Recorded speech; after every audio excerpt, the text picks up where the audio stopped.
What's up, everybody? Let's eat indeed. It is the 4th of July, celebrating the birth of America, year 249 in the year of our Lord, 2025.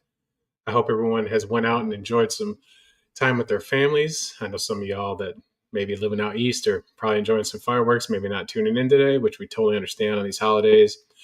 But, on the holidays, what you want to do is have yourself a cool alcoholic beverage if you're of age. Don't be doing anything illegal and enjoying time with your family and friends. And that's what one of the great things about having freedom and living in the United States is all about. So this week, we are going week 2 of our SEC preview. We're going to be talking Arkansas.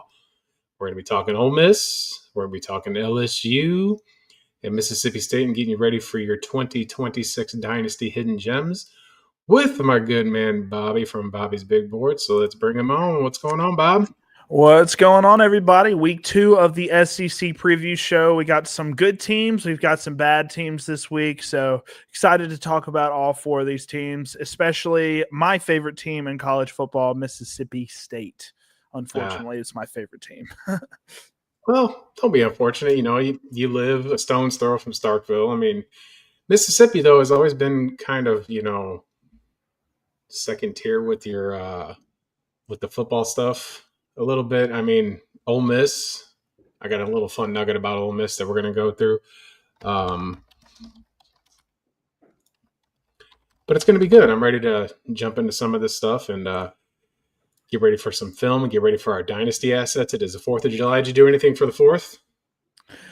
Just a cookout with the family about 1 o'clock today, but nothing crazy after that. We've just been kind of hanging out, doing our thing today.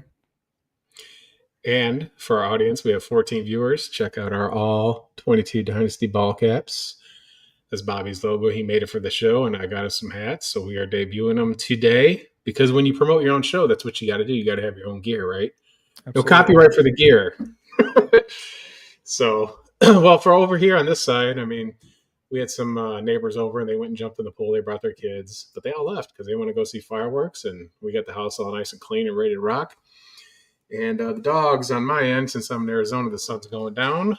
If you guys hear some dogs barking, they're not bulldogs. They're my dogs that might be terrified of some loud sounds. So that's all good. That's how it's the life of having pets, I suppose. But we're counting down, man. This is week 2 of our show, and July is going to be in the books before we know the NFL preseason be kicking off, and everybody be getting ready for their dynasty. Speaking of dynasty, I made a trade in an IDP league. I traded Max Crosby and I think a 4th round pick, I think it was, for a 2027 first. So in that league, I now have 7 first rounders in the 2027 draft. Totally punting on this year. Jamar Chase was, a casualty. I got a big deal for him. And then I traded Josh Jacobs. Those guys are a little bit 27. And I looked at my nucleus team and I said, just going to punt and hold on to my young assets. So I've got Anthony Richardson. I got Spencer Rattler in the Crosby. He could absolutely get some starts this year. I mean, Tyler Shuck, I'm not super high on as a talent. I think he's more of a game manager, doesn't offer you a high ceiling whatsoever. And I think Rattler is the exact opposite of that. He's a gunslinger, right? He'll put the ball in the harm's way, and Shuck doesn't do that at all. And I think if Shuck comes out and disappoints, I think Rattler, he has that play style to spark that team back. And, whether or not he's good or not, I still think he's going to get some starts for sure because he looked okay in limited action last year with literally nothing. He had Bub Means as his wide receiver 1 when he was starting. So, yeah, absolutely not. He hope to see him shine a little bit more with the Saints. I do wonder, though, who New Orleans is putting out there for week 1 if it's an open competition. They had Spencer Rattler was on the Rich Eisen show, and he was talking about it. And, he wasn't doing a whole lot of, player generic speak. He was really talking about his opportunities. And, Spencer Rattler's had a reputation for kind of being a bit abrasive. But in this interview, he was super humble. He was ready to go. You could tell he was focused, and I think he sees this as an opportunity, kind of like when he went to South Carolina a little bit. Not that there was any ill will in New Orleans. It was just such a big disaster for what was going on down there. Yeah. There's probably a reprieve with the new coach and everybody. And, he's not a first-round pick. He's a second-round pick. Tyler Shuck, so they may not just hand him the keys of the kingdom. I think the open competition is good because see what New Orleans is doing. They're still got those salary cap issues, and it's just a mess. It's just a mess they've got to clean up. But that's neither here nor there. So let's just get the ball rolling. We're going to add our wonderful So graphics here for the All 22 Dynasty Fantasy Football Show. We got 16 viewers live. Thank you for joining us wherever you are. 18, it seems now. 19, 19. steadily growing. I We'd love to like see it. it. Most of you are probably on X, so thank you for joining on X. But if you're on YouTube and you hit the comment section, we'll definitely check out the comments and go from there. Yeah, absolutely. So who do we got up here first, Bob? So I went from, I wanted to start with the worst team, kind of like how we did last week, right? We brought in Missouri as our first team. And I wanted to start with my Mississippi State Bulldogs. So they went 2-10 last year, 0-8 in SEC play. I will say they had some pretty competitive losses, especially against Texas and Georgia last year. They kind of hung in there a little bit in those games, despite not having barely any talent around, and the offense was just super anemic. They're head coached by Jeff Lebby, who, he's had some opportunities elsewhere, but notably he comes in as a first-year head coach for the Mississippi State Bulldogs this past season. Kind of brought in that veer and shoot offense. It's just supposed to be a quick tempo RPO screen, a lot of short, quick passes, right?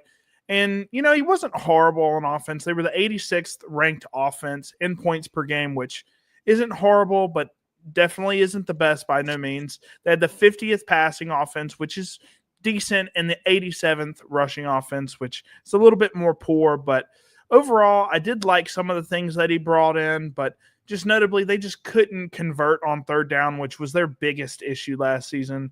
And they have the most transfers out of the SEC.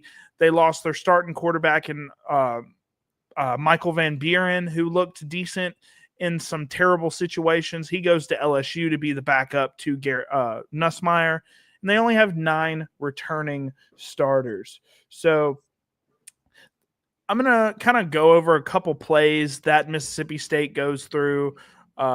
Just a lot of, like I said, this is Michael Van Buren. You see that's a pick. That's great.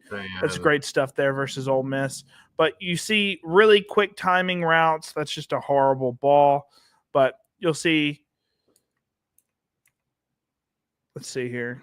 This is an Ole Miss play. I'm trying to see why that is. Okay, I just didn't cut it all the way. But we're going to go into a little bit more here. So next up, that's just one kind of bad play from Mississippi State. I thought I had more plays in there, but I guess I did not. But just a lot of quick hitches, quick screens, RPOs, things like that. Very similar to how Ole Miss runs their offense. If you're super familiar with them, we'll go over them in just a few minutes. But they're they're offensive coordinated by Kevin Barbe, who is more of like the quarterback's coach in this situation, right? Yeah. Levy's going to be the offensive play caller. And like I said, some tough transfer outs, right? Michael Van Buren looked decent. They lost Kevin Coleman Jr. as well to Mizzou. Very dynamic yak weapon out of the slot. Could line up out wide, and he was an excellent return man. But the notable thing, Blake Shapen returns. He's their veteran quarterback. He's, I think, a 5th-year senior now. And, he looked decent in terms of statistics, right? 974 yards, 8 touchdowns, 1 pick in just 4 games.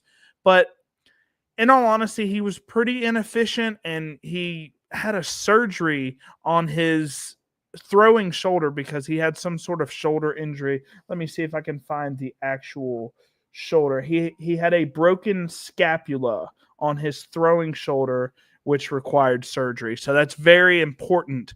The surgery was on his throwing shoulder. So who knows if he can still go or not. And they have an exciting sophomore running back. I'm not going to talk too much about him because we'll talk about him a little bit more later, but Fluff Bothwell out of South Alabama, very exciting power back coming out of South Alabama. He was a 4-star running back transfer in the portal. And, they're lacking a good bit of talent at wide receiver. I think Marcus Allen might be the best wide receiver that they have.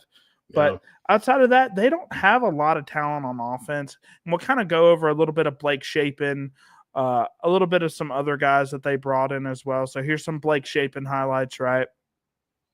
Some quick throws, a lot of quick tempo. He's pretty efficient at keeping the ball out of harm's way. You see here's that RPO deep down the field. Yeah. Yep, beautiful touchdown to yours truly. I want to say that's not Kevin Coleman, is it? No. But this is versus Eastern Kentucky. I think we blew them out 56-0. And, that was our best showing of the season. So poor Bobby. not a lot to talk about in terms of Mississippi State's offense, right? Yeah. We've got Jeff Levy coming in as his, second year head coach. And, Jeff Levy was the former Oklahoma offensive coordinator, right? And he put up some great offenses with Oklahoma, but he had way more talent, right? He had Caleb Williams, notably in 2022. In 2023, who was their starting quarterback in 2023? It wasn't Caleb. Oklahoma. It wasn't Caleb because he was at USC.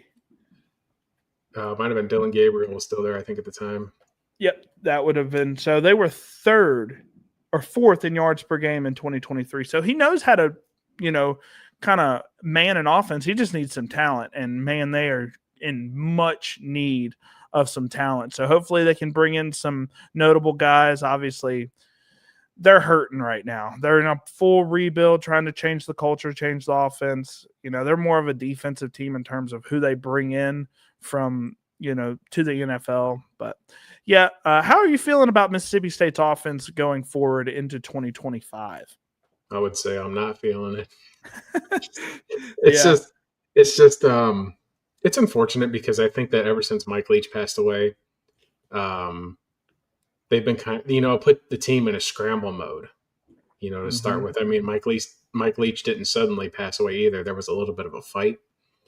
And then he passed away, and then they went and played in that Outback Bowl, and they did not win, unfortunately. But I think that they haven't been able to reassess themselves. And then with what college football has become, with the transfer portals and with, the NIL deals and all this crazy instability across the leagues, it's going to take a minute, I think, for Mississippi State to kind of get its feet in the ground. I mean, they did hire the coach. His name escapes me, but then they terminated him real quick. So that was a quick leash. And you don't want to have that kind of establishment. That's kind of like I've seen that in other places where you're just yanking the coach so fast and not doing anything about trying to set a root, And I think Mississippi State needs to find somebody who, has experience with winning and wants to be there and understands the challenge. I mean, I thought they might have went and tried to do something to get Dan Mullen back there, but I think there might have been some sour grapes still from him taking a job at Florida and leaving Starkville. Yep. So I think it's going to be a real tough season for the Bulldogs again. I don't see any elite players on this team. I don't know what what is their identity, because they seem to lack it. I mean, yep, absolutely. It was a big deal. Like, I'm an Alabama fan, but I live out in Phoenix, for those who are watching. And when Arizona State beat Mississippi State, it was a big deal, because Arizona State kind of went through something like this, with the Herm Edwards debacle. But Kenny Dillingham, you've got to rip off the Band-Aid, and he's a former alumnus. So you want to have somebody there, in my opinion, at a school like this, that's not Texas, that's not Georgia, that's not Michigan. You want to get preferably somebody who played there that understands what Mississippi State football is and wants it to be successful. So until they make those kind of changes, I think that they're going to kind of pitter-patter around, because for those of you that don't know, Starkville is just kind of a small town. It's not It's not like, Tuscaloosa's a little bit bigger, and Austin's obviously massive, and even College Station's big, but Starkville's kind of just like that drive-through, stop and get gas. Man, it's electric during football season, man. It is electric. It might be a small town, but, man, is it a lot of fun during college football. They better pay the power bill, because the electricity ain't working so hot right now. Look, with Mississippi State, I agree with you on the not firing Levy, right? Because they had a horrible season, only 2 wins, right? I know Mississippi State, the college, expected better from their football team, but I'm glad that they kept him because he's a first-year head coach. He's trying to bring in a new offense, right? Trying to teach the offense to people, and it just takes time. I mean, you watch Dan Campbell. I mean, Dan Campbell with the Lions, he won 4 games his first year as a head coach, and look at him now. He's coming off an NFC Championship appearance, right? So beautiful, beautiful stuff from the Lions over their little rebuild, right? So Mississippi State's just going to have to do that as well, and the transfer portal is going to kill them. They need something exciting. They need to be able to put stuff up on the stat sheet so these guys have a chance of being drafted, because that's what a lot of these kids want, is the chance to go to the next level. And if they can make something crazy happen in terms of points per game with this offense, I think that they'll slowly be able to generate some talent into this program, and hopefully we can see a bowl game by 2027. That's what I'm hoping for, right? I think that's realistic expectations for the program. So, but let's go ahead and get into their schedule. So with their schedule, it's a pretty rough one. So with the schedule, a lot of their easy games are at home, which is, well, all of their easy games are on the road and all of their hard games are at home. Sorry. So I was trying to get tickets for this game in Hattiesburg, their opener versus Southern Miss. Their tickets are astronomical. You want to go to any Southern Miss game normally, $20 a ticket. You're not getting any ticket less than $180 in Hattiesburg for this opener versus Mississippi State. It's kind of a hyped game because they're both really bad. Southern Miss got Marshall's coach and like a ton of their talent from Marshall. So we'll see how good they do. But I have them winning only 2 or 4 games. I have them winning 4 games. And ironically, I have them starting 4-0 on the season. So I have them beating Southern Miss. I have them beating Arizona State at home. I think they're going to get that back. Even though Arizona State's a solid team, they actually got Army transfer Kanye Udo, who's technically their fullback, but he had over 1,000 yards and 10 touchdowns last season at Army. So he's going to be their primary back. He's very similar to Cam Scadaboo in play style. So we'll see how that goes. But I do have them beating Arizona State at home. I have them beating Alcorn State at home. And then the hardest game, in my opinion, of these 4 teams is Northern Illinois, probably. Arizona State and Northern Illinois are around the same tier for me. I think Northern Illinois gives them a problem. Maybe I'm kind of down in Arizona State a little bit because I do like their quarterback. I like some of their offensive talent that they brought in, notably Udo, right, from Army. But I do have them starting 4-0, and then I have them not winning a single game in the SEC. Or actually, I might lie here. We'll see. But obviously, they're not beating Tennessee at home. I think that's a winnable game for them, but I don't think they're going to get that one done. Texas A&M on the road, no chance. Florida on the road, no chance. Texas at home, I'm going to that game, no chance. Arkansas on the road, they put up, I think, 56 points on us last year. At home, no chance. Georgia at home, no chance. Missouri, I think that's going to be a rough game for us as well. And then, thankfully, who knows what happens in the Egg Bowl with Ole Miss. We could obviously take a game from them because it's always close, but I got Ole Miss winning that game, obviously, which leads me to having them go 4-8. So I do have them losing to Arizona State. I have them beating Tennessee. I remember now. I have them beating Tennessee in their first SEC game, and I have them dropping the Arizona State game. So I would absolutely be over the moon if they beat Tennessee. That would be they're great competitive, man. They're competitive. Yeah. I mean, they're competitive, especially weirdly enough. They had Texas in Austin and they had Georgia in Athens last season, and they were both very competitive games until the fourth quarter, which normally when you have a really good team versus a really bad team, once it gets into the third and fourth quarter, that's when you might see those close games start not becoming close games because, they just have that talent in the depth charts, right, where Mississippi State might not. So, yeah, I have them going 4-8. What do you think about this schedule, and where did you actually have them in terms of a record? Well, I looked at this and I really, I try to be more optimistic about any kind of football team when it's a new season. And I'm not one to be quick to throw a team to the wolves, but this team was it can go one of two ways. I mean, either they get it together, coming together under their coach in the second year, things along those sorts. But I look here on the schedule, and because I can't find a real identity for them, I believe I had them going 2-10. I believe that's what I have going on. Oh no, I had 4-8. Yeah, you have them Sorry. going 4-8. No, I have somebody else here on today going 2-10. That surprised me. I didn't have them winning 6 games, but wow.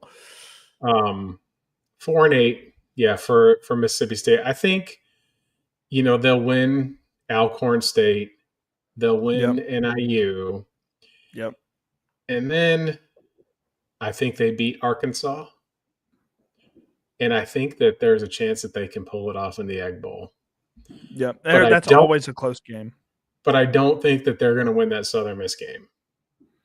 That's very possible. I think that they're going to start off 0-2. That is a road game for a new coach that's got his players and is changing the culture down there in Hattiesburg. Yep. When you told me those tickets are that high, I guess there's some real optimism because they love their football down there. I mean, when you're in a Sun Belt conference, anything's possible. You've got a tradition there at Southern Miss, but I think the Bulldogs might stumble 0-2 out of the gate, win the next 2, lose the next 4, beat Arkansas. If they beat Georgia, it would be pretty funny, but not happening. I like Missouri this year a little bit. Yep. But I think that they're going to pull the upset on the Egg Bowl here. So yeah, that's definitely possible, especially if Ole Miss misses out of the playoffs.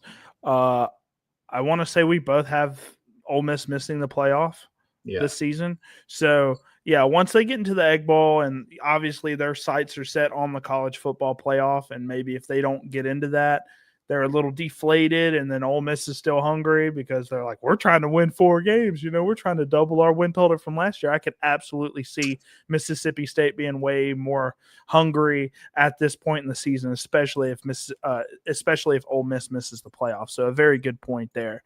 So I want to go over – so if you guys don't watch this show regularly, you should, 1. But 2, we go over a key player for fantasy football, a guy that we think is going to be relevant for the fantasy football in terms of when they go to the NFL. And the guy that I picked for the Mississippi State Bulldogs was Fluff Bothwell, the transfer sophomore out of South Alabama. So there's a lot of stuff to like with him. He's 5'10", 219 pounds, right? Over 100 carries last year, 832 yards, and 13 touchdowns, guys. At South Alabama as a true freshman. Absolutely exciting stuff. So what I love about Fluff, great vision, insane footwork, right, and some power. We need some power at the running back position. We need a guy that can push the pile a little bit. And at 5'10", 219 pounds, as a true freshman, he's going to bulk up a little bit more. I think he'll probably graduate around the 230-pound mark. He is powerful, and we need a guy that can push that pile. So breakout freshman season, 13 touchdowns. He was utilized heavily once they realized what they had in this true freshman. Elite vision, contact balance. He's got some solid elusiveness in the open field. And if you guys remember DJ Giddens out of Kansas State last year, excellent vision, excellent patience behind the line. Kind of reminded me a little bit of Le'Veon Bell, which you'll see that in some of the clips that we show in just a moment. DJ Giddens had one big-time flaw which limited him in the NFL draft. He was a 6th-round pick, I believe. His long speed is not there, and you'll see that in the clips as well. So let's go ahead and get right into Fluff Bothwell. But I'm super excited that we got him in the portal. So this is him on a counter play here. Perfect. Number 24. Perfect. Let's see that one more time. Counter play. Boom. In the end zone. This is going to be him breaking a fairly long run versus Northwestern State. And you're going to see the elusiveness in the open field, but then you see the limitations with his long speed. A lot of running backs, guys, A lot of running backs are going to get that done. But I want to showcase a little bit of his footwork here. So obviously some solid blocking here. He's got the lead blocker. I'll go ahead and highlight that now. He's got the lead blocker with the guard right here. So he's obviously just going to it's basically a power play here. And you're going to see him just follow his lead blocker. And he's got some solid bursts as well. And he makes this guy miss in the open space with a little bit of a hezzy step, right? And then here is another. This is where he eats, is within that 10-yard line. Look at him. Boom, footwork, get off of me, contact balance for days, scores. Here's another one here. This is some of the hesitation with his footwork. I love that. I want to show you guys one more time. Cuts outside, cuts back inside because he knows his blocker's going to be there. And then again, you see the limitation with the long speed. That's his biggest flaw here. You see some power here for a touchdown. He had some beautiful touchdowns last year at South Alabama.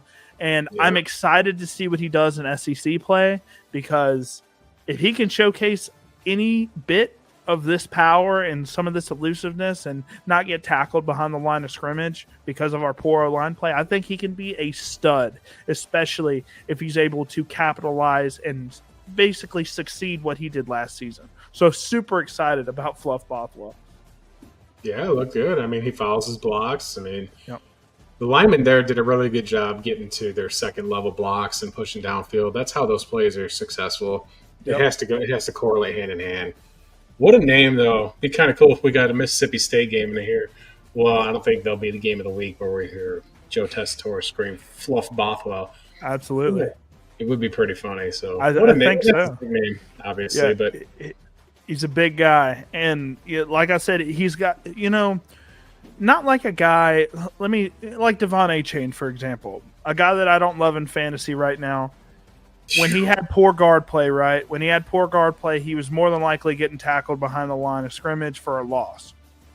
When I see guys like this, 5'10", 220 pounds, and he has that contact balance, I think with him, when the guard play isn't that great, he can at least shed a tackle with some elusiveness and a little bit of power. I'd like my backs to have a little bit of contact balance. A-Chain, obviously super explosive, will take it to the house from anywhere if he gets any bit of space, which is why he's so popular. But, man, I am super excited about Fluff Bothwell. So, I mean, hey, that's your team, so you should be excited to see him play.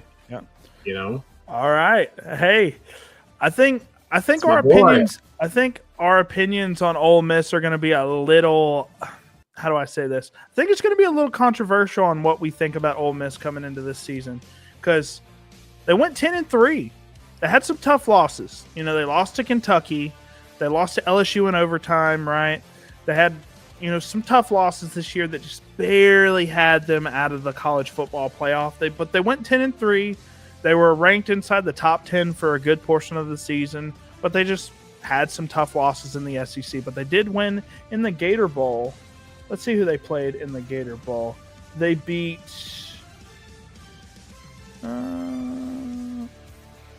what's interesting? Lane Kiffin has a really hard time opening SEC play. Like, every time they open up the season, he just seems to stumble around with it. It's quite a phenomenon. But nonetheless, they did win their bowl game. And, this team, like your graphic here says, you got 8 returning starters. They were, they did beat Georgia last season. I mean, that's a pretty big deal. And, but man, you can't be losing to Kentucky. It just. Yeah, that was a rough game. Those kinds of things are absolute. And it was late in the game. I mean, sometimes you just it's not your day. Kentucky, to their credit, almost beat Georgia last year. It came down to the end. So they played their teams tough. Beautiful defensive front. That's what won them a lot of those games with Kentucky. And we'll go over Kentucky next week. But, man, their defensive front kept them in a lot of games. They were pressuring people a ton. Obviously, Ole Miss led the country in sacks this past season. I know they led the SEC in sacks. But, man, Kentucky's defensive tackle, their defensive line work, I mean, they couldn't do anything. Ole Miss was having a tough time offensively. So, following up on what I said with Ole Miss. They're head coached by Lane Kiffin, obviously a super high-profile head coach. He's 44-18 with Ole Miss throughout his 5-year career now at Ole Miss. Yeah, going into year 6 now. 25-16 in SEC play though, which obviously people are going to have some tough records in the SEC, but in 2024, man, he and his offense were cooking. 3rd ranked offense in points per game, 2nd passing offense in the entire NFL, only behind, in college football, I want to say North Texas maybe was the highest, or was it? Yeah, I want to say they had the most passing yards per game because they were slinging it 60 times a game, but the 44th rushing offense. And if you guys are wondering where I'm getting these ranks from, I'm going points per game, obviously, off of their total ranked offense, and then I'm going with rushing yards per game and passing yards per game in terms of how I'm ranking them against everybody else in college football. So, the type of offense they run, me and Justin both agree on this. Very frustrating to watch, but it works. It works. A lot of colleges run this RPO spread offense, a lot of RPOs, a lot of screens, a lot of one-read plays, right? Hitches, comebacks. We saw Trey Harris. He put up some big-time stats last year, but he ran 3 routes the majority of the year. So, hence why he was a second-round pick. The NFL is saying that there's an epidemic of development, and I'm intrigued to see how the New York Giants develop, Jackson Dart because of him playing under Lane Kiffin. It's for what people forget, prior to Lane Kiffin and that little blip with Hugh Freeze, Ole Miss has traditionally not been very good in football. Yep. I was looking a little bit on their history today because they were always Alabama's whipping boy, but I did see that Quinshon Judkins played there 2 seasons, right? Yep. He's the 3rd all-time leading rusher in school history there. Yeah, behind Deuce McAllister and... I don't have it in front of me, but I did see that, and he only played there 2 seasons. I think that if he would have stuck around there, I think Ole Miss would have made the playoff last year. Mm-hmm. Obviously, because Ulysses is not – he's not Judkins at all. And he went to the draft, by the way. Right. Yeah. But I think that Lane Kiffin, in spite of not making the playoff or winning the SEC or playing for an SEC championship, has really done wonders for this program. Huge history with Ole Miss. They got the record for they want to be the number 1 party school, and I've always wanted to go to a game at the Grove just for that reason alone, because I know those guys like to have a good time. I'm in my mid-40s. They probably put me in the cemetery now, but nonetheless, they have a good time. There's a rich tradition there, and I think Lane Kiffin is – I love his story, because he goes to the Raiders and has to deal with Al Davis, and that was just a disaster. And then he was only there for a little over a season? It was just a total train wreck between him and owner. And then he goes to Tennessee for 1 year. And then after that, he takes a job out west and goes to USC and can't get it together. His little feud with Paul Feinbaum is absolutely can't miss television. Because he, talks about Paul Feinbaum being the reason he lost that job coming off the bus. And then he's kind of out of work, and then he goes to work for Saban and runs one of the most prolific offenses there with Amari Cooper. Yep. And, those one-play touchdowns, and takes a job at FAU. Which he needed to do. He needed to take a job at a smaller school. He had an 11-win season, too, the 1 year he was there. Yeah, cooked. After that, gets a job here at Ole Miss. And, it's funny because, the SEC has a cast of characters, and like I said, I believe it's the best conference there is, but I just can't – it's hard for me to despise these other coaches because they really haven't done anything to really upset me. But he's done wondrous things for Alabama, and he's got a fun personality, so I like Lane a lot, and I hope that he is successful there. So good for Ole Miss for getting him. I just wanted to put that in there. And they've been super successful with him. At least, they haven't won any national championships or anything, but they have been competitive for the most part. They just got to get a little bit of things together, but they're working against the current here a little bit. They lost Jackson Dart, first-round pick. They lost Walter Nolan, also a first-round pick. I want to say they lost their other D-tackle. They lost a corner. Amos, I think is his name. Lost Trey Harris, notably, who was a big-time playmaker for them, at least deep down the field. Great hands, great jump ball ability. But, they do return 8 starters, and, they have some talent, right? So, yeah, shout out to Fluff for real. I'm super excited about him. So, let's go ahead and get into a little bit of the offense here. So, obviously, this is Jackson Dart throwing a beautiful corner route. I want to say this. Obviously, that's butt naked, wide open. But, guys, some of the best throws in the entire class came from Jackson Dart. Yep. And, like we said with Ole Miss earlier with these RPOs and with their offense, they run similar to Texas. If you're not a fan of these teams, it makes the offense really unique to watch. And you have to see how these guys are going into the second level. I mean, that, you're just looking at that play right there. They're on the road at Wake Forest, it looks like. Yep. Wide open they cooked Wake Forest badly. Yep, sure. But, it's a great cut from 19. 25 didn't have a chance. But, they throw a lot of, concepts at you. But notably, you'll see, here's another one here. Quick throw here. Screen pass. You'll see a lot of that. We'll talk about number 19 here in a little bit. That's Caden Lee. But a lot of just quick attack, spread you out with, 5 wide, hitches. There's Trey Harris on his trademark route last season, a hitch route, right? Super simple stuff, but it works because they have the athleticism. I mean, this is all hitches. I hate this concept with a passion, guys, but it just works. It works at the college football level because you can, have your wide receivers. That's a bubble screen. They run that a ton. They run hitches. They'll run play action concepts and beat you down the field. And as soon as you start playing up because of those hitches, as soon as you start playing soft, as soon as you start playing underneath, fake hitch go from Trey Harris for a touchdown. So you have to be super careful against this Ole Miss offense because they're very tricky. So, that's why it works, guys, because they keep you guessing. The plays are really easy to learn, and it's just a guessing game with what are they going to do? Are they going to run the hitch? Are they going to run the go? Are they going to run the fake hitch go? Is it a fake hitch into a slant? Like, there's infinite possibilities with this offense, which is why it's so popular in college football. But let's go a little bit more into the Ole Miss offense, right? Their offensive coordinator is Charlie Weiss Jr. Like I said, Lane Kiffin's running the offense. That's his thing. That's his baby. So he's just going to help game plan throughout the week. So, I don't know how much he's going to be play calling. I don't think he's going to be play calling at all. But we got a new starting quarterback in Oxford, presumably. We've got Austin Simmons, the former 3-star prospect. And, he looked solid. He looked very solid in limited action. Notably, in his mid-game start versus Georgia.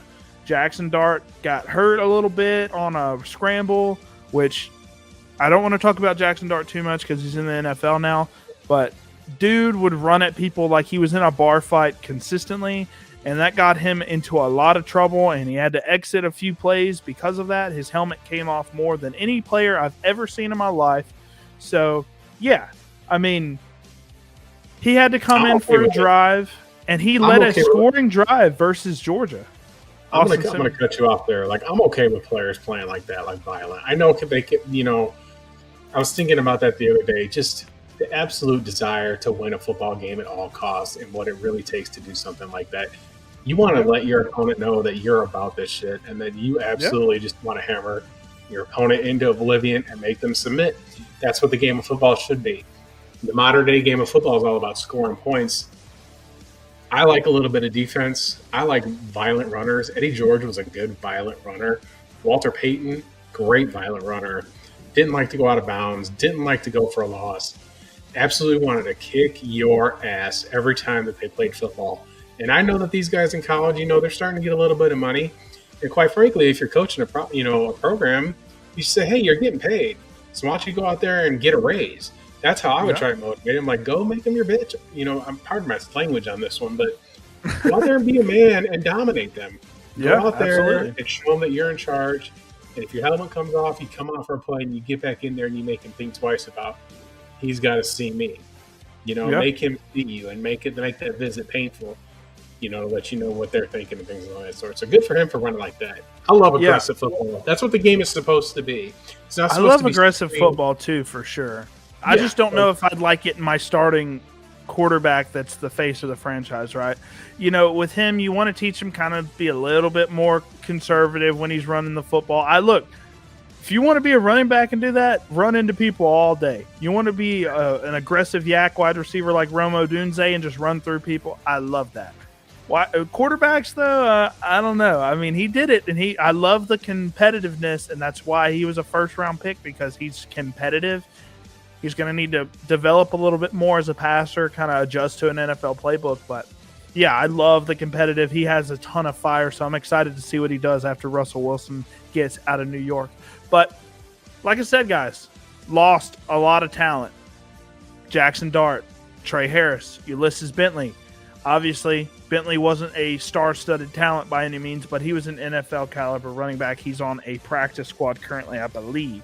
But they went hard in the transfer portal, guys. They acknowledged that loss of talent, and they got 30 commits in the transfer portal. That's fourth most in the entire country.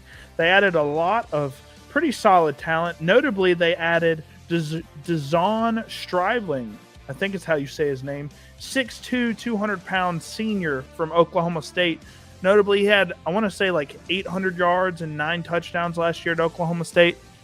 Considering how poor they were as a team last year and how much they tried to run with Ollie Gordon last year, that's very solid stats from the wide receiver. But we'll show you some of his highlights here in a moment. But with Dazon, I can't say that name for some reason. Exceptional ball skills, beautiful route running. He's particularly good on the crossing routes. He's got some great run blocking, which is beautiful in this Lane Kiffin offense because they're going to be running a lot of screens. We want him to be blocking downfield. And very reliable hands. I'm going to just have a quick stat here. 82% catch rate on his deep and intermediate routes, which is very good. Very high football IQ as well. He likes to sit down in the zone. But let's go ahead and show you a little bit of Austin Simmons first. Here's Austin Simmons versus Furman, who I want to say was their opener. But here's him versus Middle Tennessee. Early on in the season, Ole Miss was just killing people, and he got to start a little bit. This is him versus Arkansas, throwing a beautiful pass. I mean, I want to show that one more time. Fake toss. Solid velocity there at the back of the end zone. Obviously, Arkansas was already being killed. Put up 60 there. And then here's Stribling. You're going to see a fade route here from Stribling. Oh, no, that's a slant route, actually. You're going to see that big frame of his. Boom, get up, high point, catch the ball away from his frame. Love that. Number 88, big boy. This is some horrible film quality, but boom, comeback route. Beautiful route there. And he can sit down. Oh, that's an out route, actually, a deep out. But beautiful play there from him. Here, this is him just mossing a guy one-handed against Tulsa. I'll show that one more time. It's got a little bit of a shuffle release here. It's kind of a diamond release also. It's just not super clean, but definitely brought in some solid talent here. We'll see who they end up starting at running back. But, like I said, they like to pass the ball a ton. So they're going to need a solid running back in there to keep them honest, right? And make sure they're not a one-dimensional attack, which we'll talk about a team that has a one-dimensional attack a little bit later on here in this show. But overall, the offense is a little bit linear, isn't super exciting, but they get yardage consistently, and that's what you want in a college football offense. You want to get yardage consistently, and Lane Kiffin, he was the third overall offense because he just got yards and he got points. So let's go ahead and look at their schedule real quick. Here's their schedule. I had them going 9-4, 4-4 in SEC play, which is a little bit surprising. I know a lot of people have them winning 10, 11 games this year. I just think losing Jackson Dart, who is a phenomenal talent at quarterback, right? We don't know what Austin Simmons is. We don't know who their starting running back is. Trey Harris left. You lost a ton of pieces defensively to the draft. I think they're going to regress slightly. Obviously, they have a little bit of a solid schedule, right? Georgia State at home. That's obviously a win for me. Kentucky, On the road, I think they'll beat Kentucky this year at least. Arkansas at home, they probably take Arkansas. Tulsa at home, not Tulsa, Tulane. You remember that game last year? Tulane versus Ole Miss? That's an old rivalry. Yeah. They should play that every year. Those two guys should play every year. And it was a competitive game, considering Tulane's quarterback was out. They were starting their backup quarterback that game, and they were up on them at halftime. That's a school that's on the rise.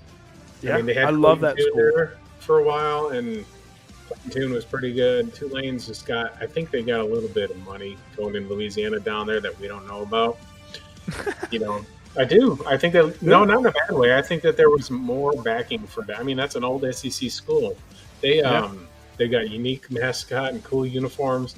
They're fun to watch. Beautiful uniforms. It's not a surprise to watch for sure. Yeah.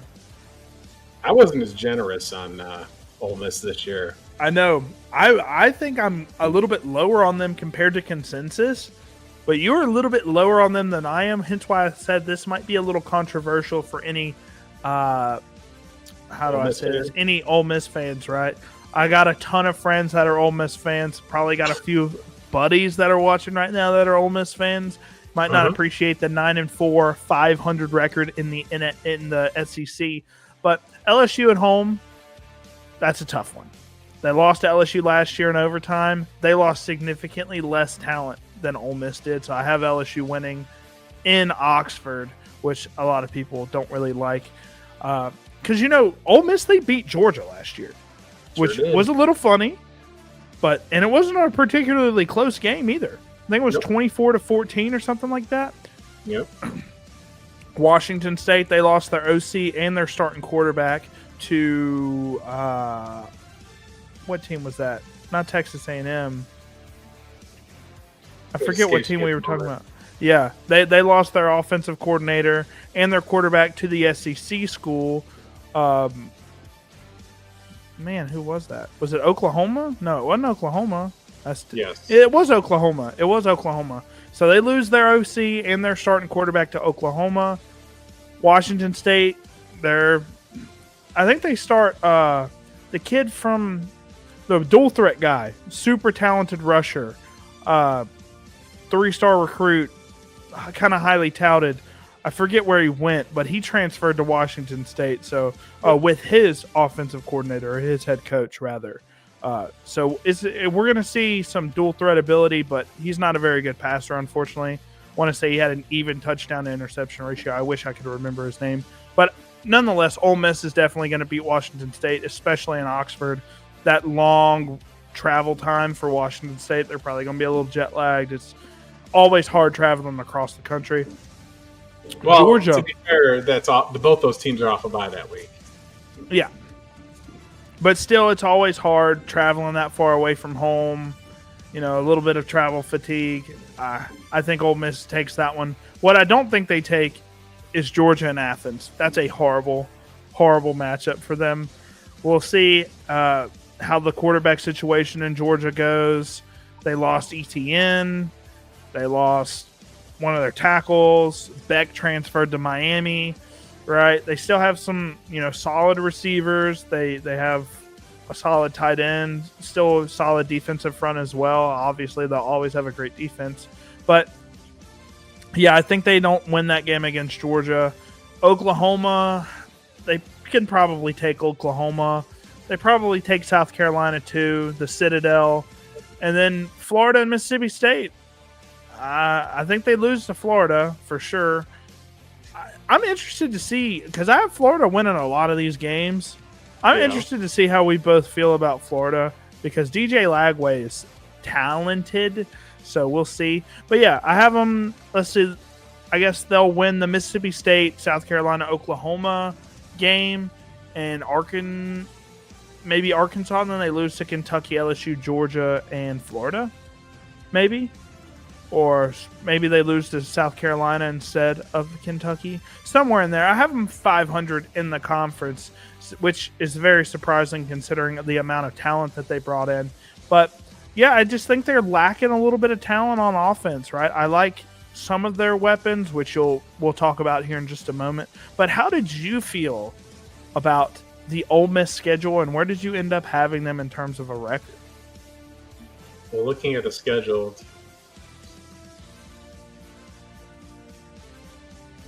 you should have had 8-4 instead of 9-4, but that's all right. I made that mistake last week because there's not 9 wins on there. Yep. So I would have had them going 8-4, not 9-4.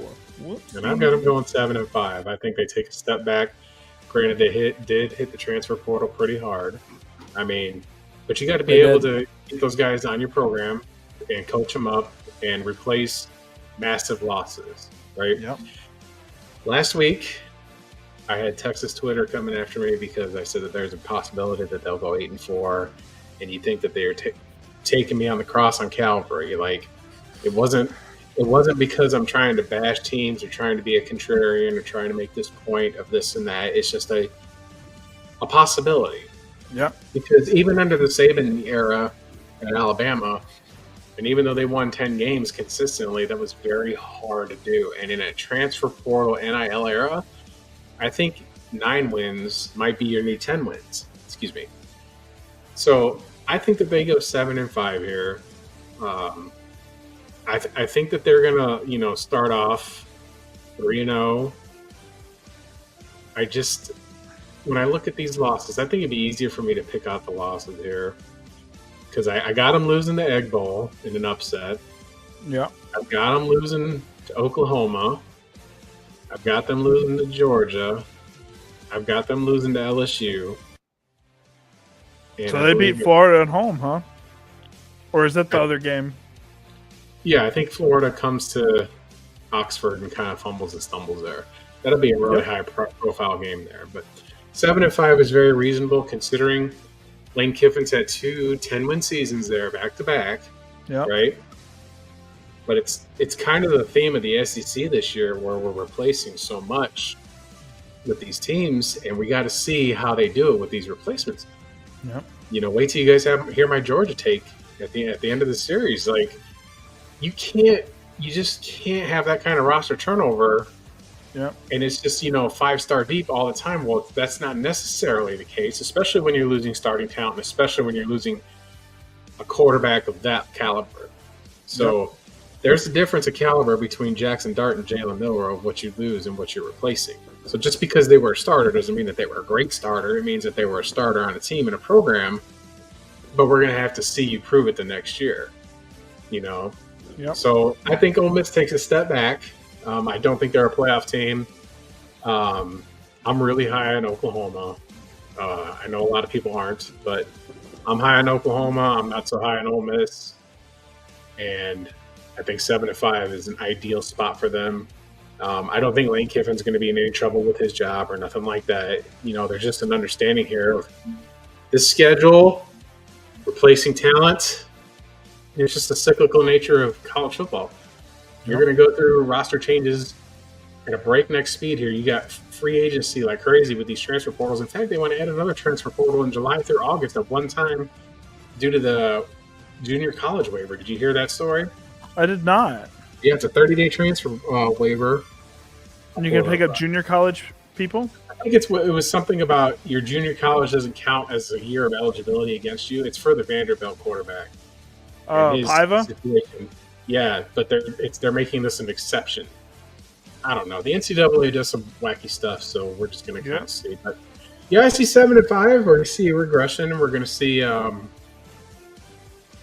Hopefully, my hope for them is that he has that kind of season, and then he's forced to change his style a little bit. I think there's something missing with his teams all the time. Even though last year I thought they would take a defensive step for the better, getting Walter Nolan from Texas A&M, was an absolute elite player, and they were improved and they had a great season. There's no doubt, but you can't lose to Kentucky. He's got to figure out how to put all this together and get it together and have running that offense and just being able to take care of business. So I don't think he does it this year, though. Yeah, I agree. I think they missed the college football playoff. But let's go ahead and talk about 19, which we saw a little bit on film with Austin Simmons throwing him the football. I love this kid. So the Rebels key player that I picked out was Caden Lee, wide receiver, 5'11", 175 pounds. He's their slot weapon, okay? And I do think he's slot specific at the NFL. Maybe he plays a little bit of Z, but he's a junior. Quietly had a solid season last year. 874 yards, yet he only scored 2 touchdowns. Right? They like to run a lot of fades with Trey Harris. He just didn't really get that many touchdowns last year, but 874 yards. Beautiful release package. I love what he does in terms of his release package. I think his routes are beautiful. We saw that in the corner route earlier. I think he's going to be the consistent option in this offense. Austin Simmons obviously had a little bit of chemistry with him on the football field. And guys, he's just a solid wide receiver, and I think he's currently projected to be a 5th-round pick right now. So definitely has some NFL skill sets for sure. And will the offense look the same? That's the big thing. Is the offense going to look the same? Is it going to be a top 5 offense like it was last year? That's one of the things that kind of limit him, I think. We're going to see. We're going to see what Lane Kiffin's going to be able to do. Yeah. So he's a returning starter and he knows the playbook, because that's not a simple playbook to learn. Yep. So he'll have an advantage there. He should be wide receiver 1. I think so too. I like Stribling, but I think Caden Lee, he's got more experience in this offense. And with him being just reliable in terms of his hands, he's got some really good yak ability we'll go over in just a moment.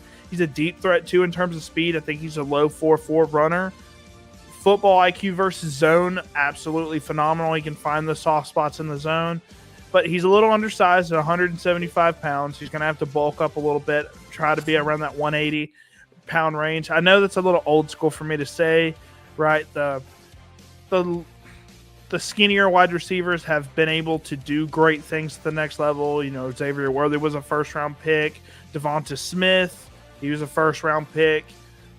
Tank Dell, unfortunately, his career is probably over, but he weighed a little bit less. There's these smaller wide receivers that are being able to come out and do things in the NFL now because of all the motion and all the things, right? But I think he's still a little undersized, and he's got some limited releases. I will say his releases are good, but his releases are a little bit telegraphed. He's going to have to deepen that bag a little bit more, in my opinion, in order for him to be a consistent separator off the line.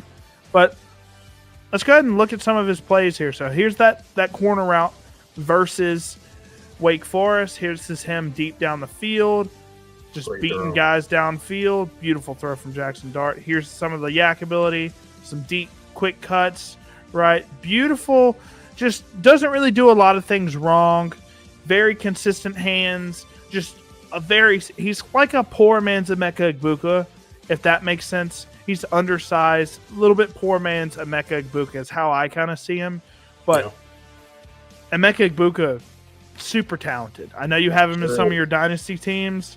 He is super duper talented, and I'm excited to see what Baker Mayfield does with him. But love Caden Lee. I'm excited to see where he goes. He's probably a 2026 guy. He'll, probably early day 3 guy, unless he really pops off this season. That's what's so fun about college football. We've seen guys like Xavier Legette be literally on no one's radar and then come out in his senior season and just blow up and be a first-round pick, right? So the 2026 class doesn't look very talented right now, and I agree with that sentiment right now. But guys, there's guys that are going to be popping off the charts during this season. We're going to see guys come out of nowhere, and we're going to get hyped for the class like we do every single year. So if you're looking to trade your 2026 picks, I might want to wait unless you really need to win now. I would wait until the class gets a little bit more hype and then trade those 2026 picks, because I do think the class is a little underwhelming in my opinion. Not even anywhere close to the 2027 class with Ryan Williams, Jeremiah Smith, Arch Manning, right? Those are just 3 guys. So, DJ Lagway as well.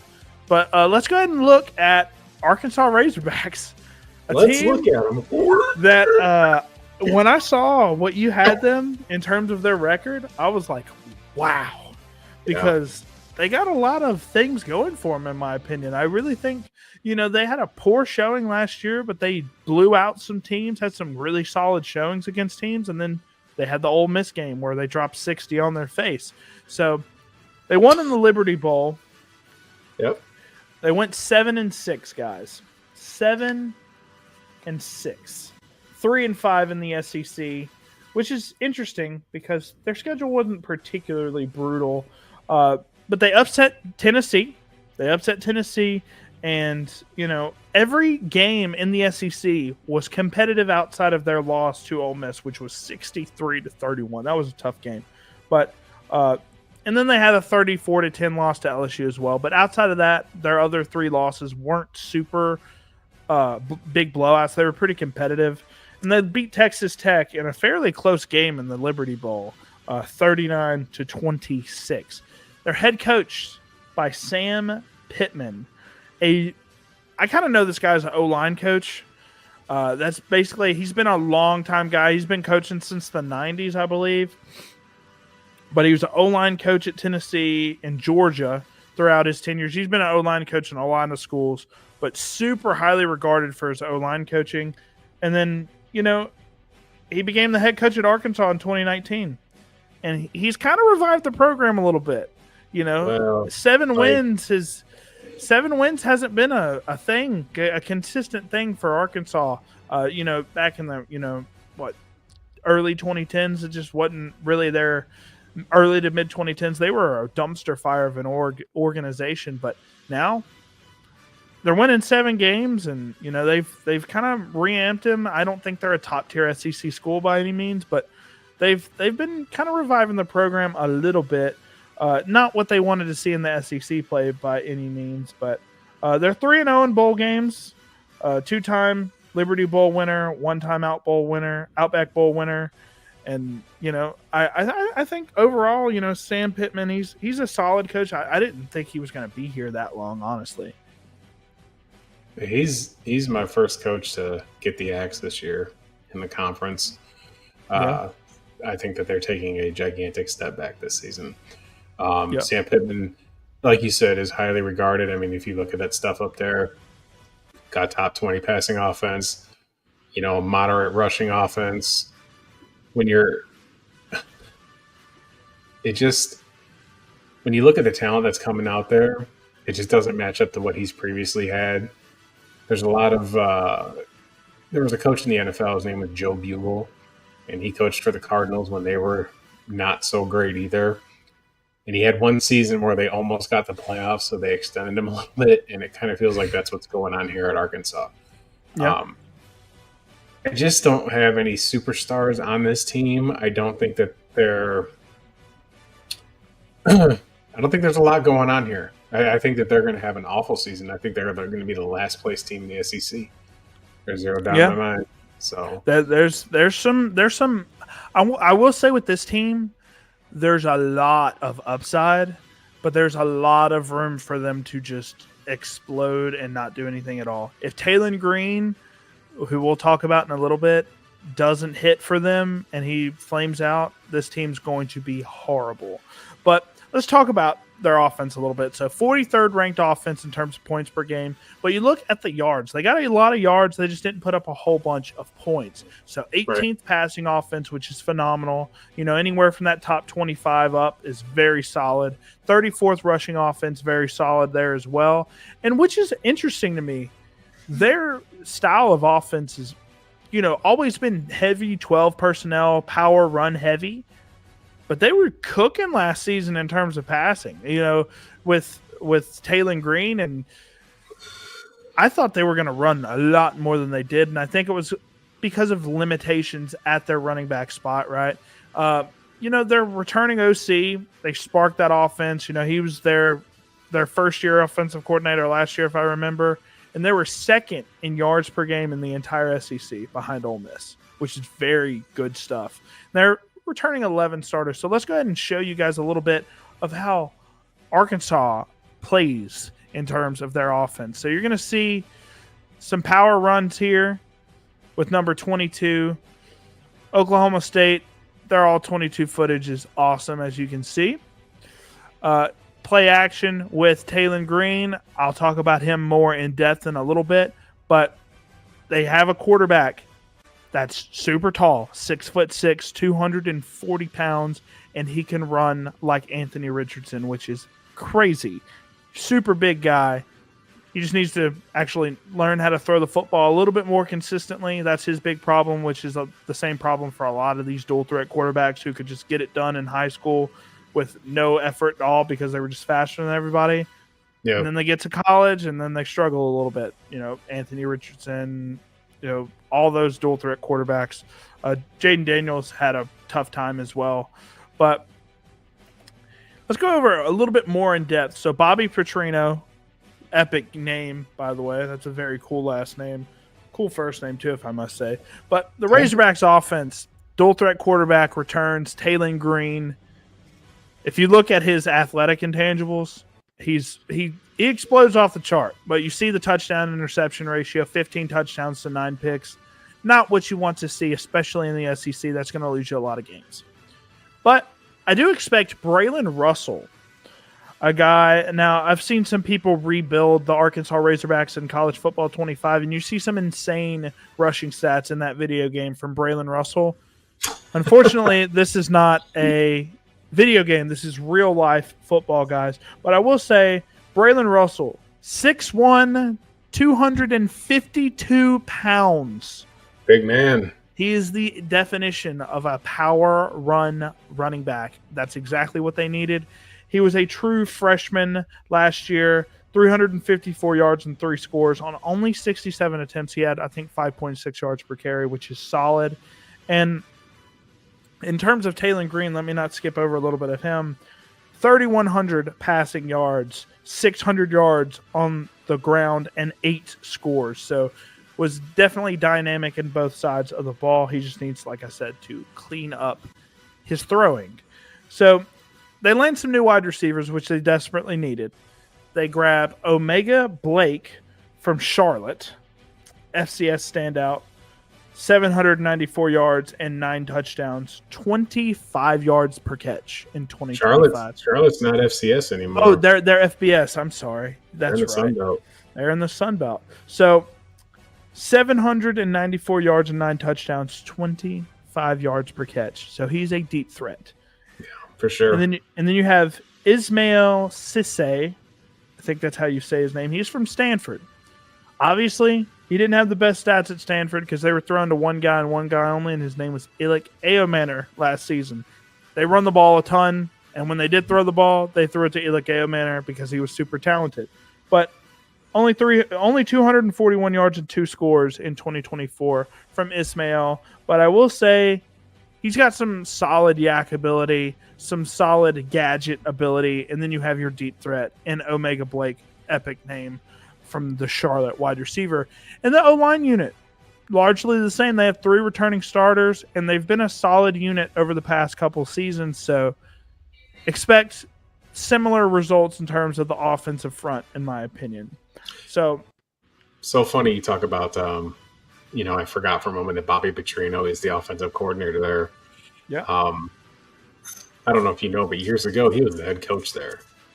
Yes. And Bobby Petrino had gotten into some problems with a young lady there, and they let him go. And he had Arkansas. That's the last time, in my opinion, Arkansas has been a threat to anything. They were incredible under him. He goes and takes a job in Atlanta. Peter's out there, can't really find his place anywhere. Gets a job at Louisville and bails on there and goes to Texas A&M. Runs the offense with Jimbo there. And Mike Elko, bringing in a new culture there. I got a feeling he's going to be the interim head coach come October. That's definitely a good – when he came in, that offense skyrocketed. You saw the numbers, right? They were great. He's built for college football. I think Arkansas will welcome – when you go through and do things that he's done and you're coming back to a place that gave you an opportunity before with a second dance – even with the same team, sometimes that can work out really well in college football specifically because you know the culture, you know what's going on. Granted, when he was recruiting, it was an entirely different animal.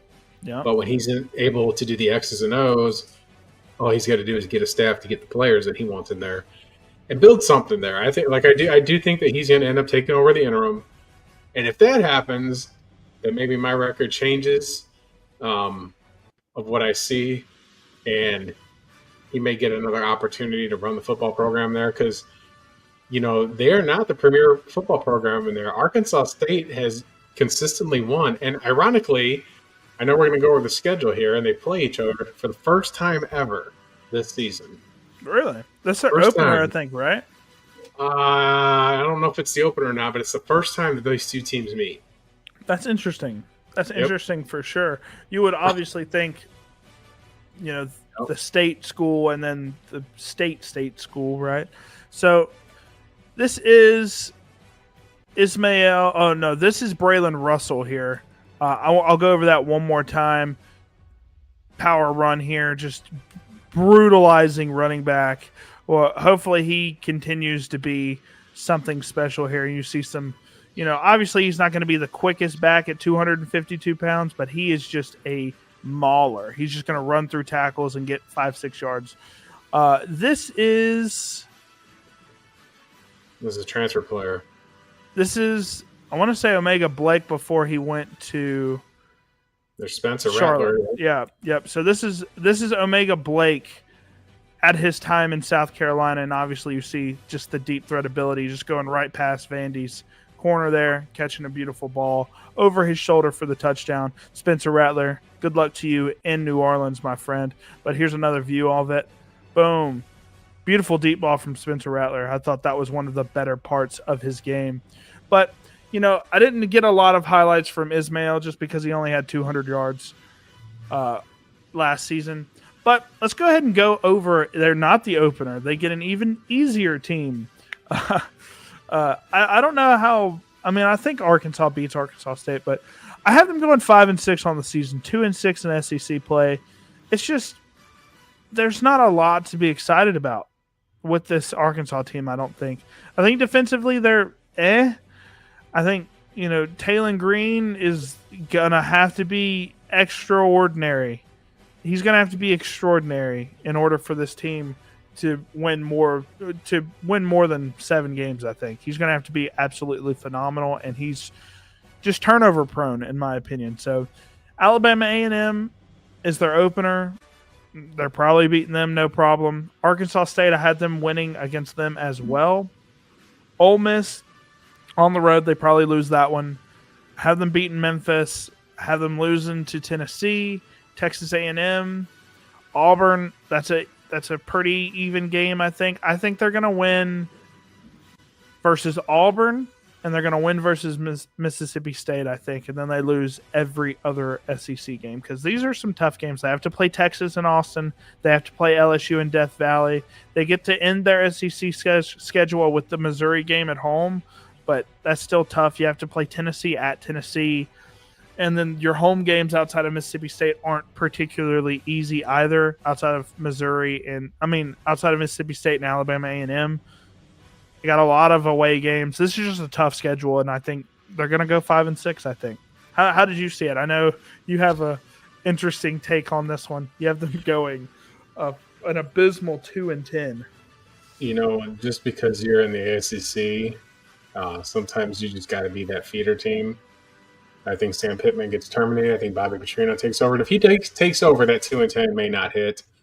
I don't think that they win in Jonesboro. I think Arkansas State gets them because that's a game right there. Okay, so it's across, between Jonesboro and Fayetteville. So you're in state. I think they're going to fill that stadium, which is a beautiful stadium, by the way. They got their fountains there and stuff like that. I think that that's a mental game. And I think that this is like when the Texans, when they were a brand new franchise, they opened up their first game of the season against the Dallas Cowboys when Emmitt Smith was still on that team and absolutely won the game, right? There was a mental aspect of everybody's going to be in Jonesboro. I'm sure it'll be a sellout because Arkansas fans obviously travel. It's not far to Jonesboro from Fayetteville. They'll beat Alabama A&M, and they're going to lose to Arkansas State. They're going to lose to Ole Miss. I think that they win in the Liberty Bowl and they beat Memphis, and then they don't have a chance against anybody else. I Yeah. don't think that they win a single game the rest of the way. All those teams have better talent, better coaching, better players. I mean, Sam Pittman's. I think that Texas A&M game will do him in. I think that that'll be the one that does him in. Losing at home versus Texas A&M. I Yeah, mean, does anybody even? I mean, I think that the loss would have to be phenomenally bad for him to get axed after. You don't think so? Nope. I think that this is. He's on the hot seat already. You think? I do. He's hands down just seven. He's just 7 wins every season, right? So, I mean, they're probably getting tired of that. Who's on the team? You know, who's on this team? You had to dig to find me receivers. Like, it's just that's what I'm saying. You just don't have the horses in this league to compete this season. And I think that they lose to Arkansas State, and I'm sure that we'll see the internet absolutely have a field day with the SEC when that happens. You know, because people just help themselves. But Arkansas is not Georgia or Alabama or something like that to where they can really rub it in. But in this case, you know, and it's a cross rival. But when you take these games on the road, like Alabama played at South Florida, you know, you can really struggle in those smaller schools because you're just not mentally prepped. I think Pittman's out. Petrino takes over. That 2-10 may change with that because Petrino will be able to start rallying the troops and things along that. But I think it's just going to be a really tough season. I mean, you got a nice-sized quarterback here that you're about to show, but again, who's he throwing it to? How good is that run game really going to be? He's a big man, but can they consistently do that? It just feels like it's going to be a whole different ballgame down there. I feel bad for Arkansas fans that they're going to have to do this because, you know, nobody likes to do a tear down of a program. And in college football, what's Arkansas's NIL? What's their ability to get people in the transfer portal? What's the ability to get elite players? Guys, I told you it is the 4th of July. And I've got an upset. The doggo's freaking out. He's a little upset, so I'm going to say hi, all 29 of our viewers. This is Odie. He doesn't know what's going on. He's just scared because they're shooting off fireworks out here. Odie's the goat. He'll be all right. But, yeah, I just think it's going to be a tough season for Arkansas. It's just I don't see any electric playmakers on the defensive side of the ball. It's all going to be on him. I mean, he's got Jalen Green's got experience. He's a senior, but it's going to be really tough sledding for this football team. Absolutely. So with Taylor Green, he is my key player. I think he is the one with the most upside. Right, Braylon Russell is another key mention, but he's only a true sophomore now. He only had 300 yards rushing last season, so we have no idea if he's going to even be mentioned in the NFL discussion.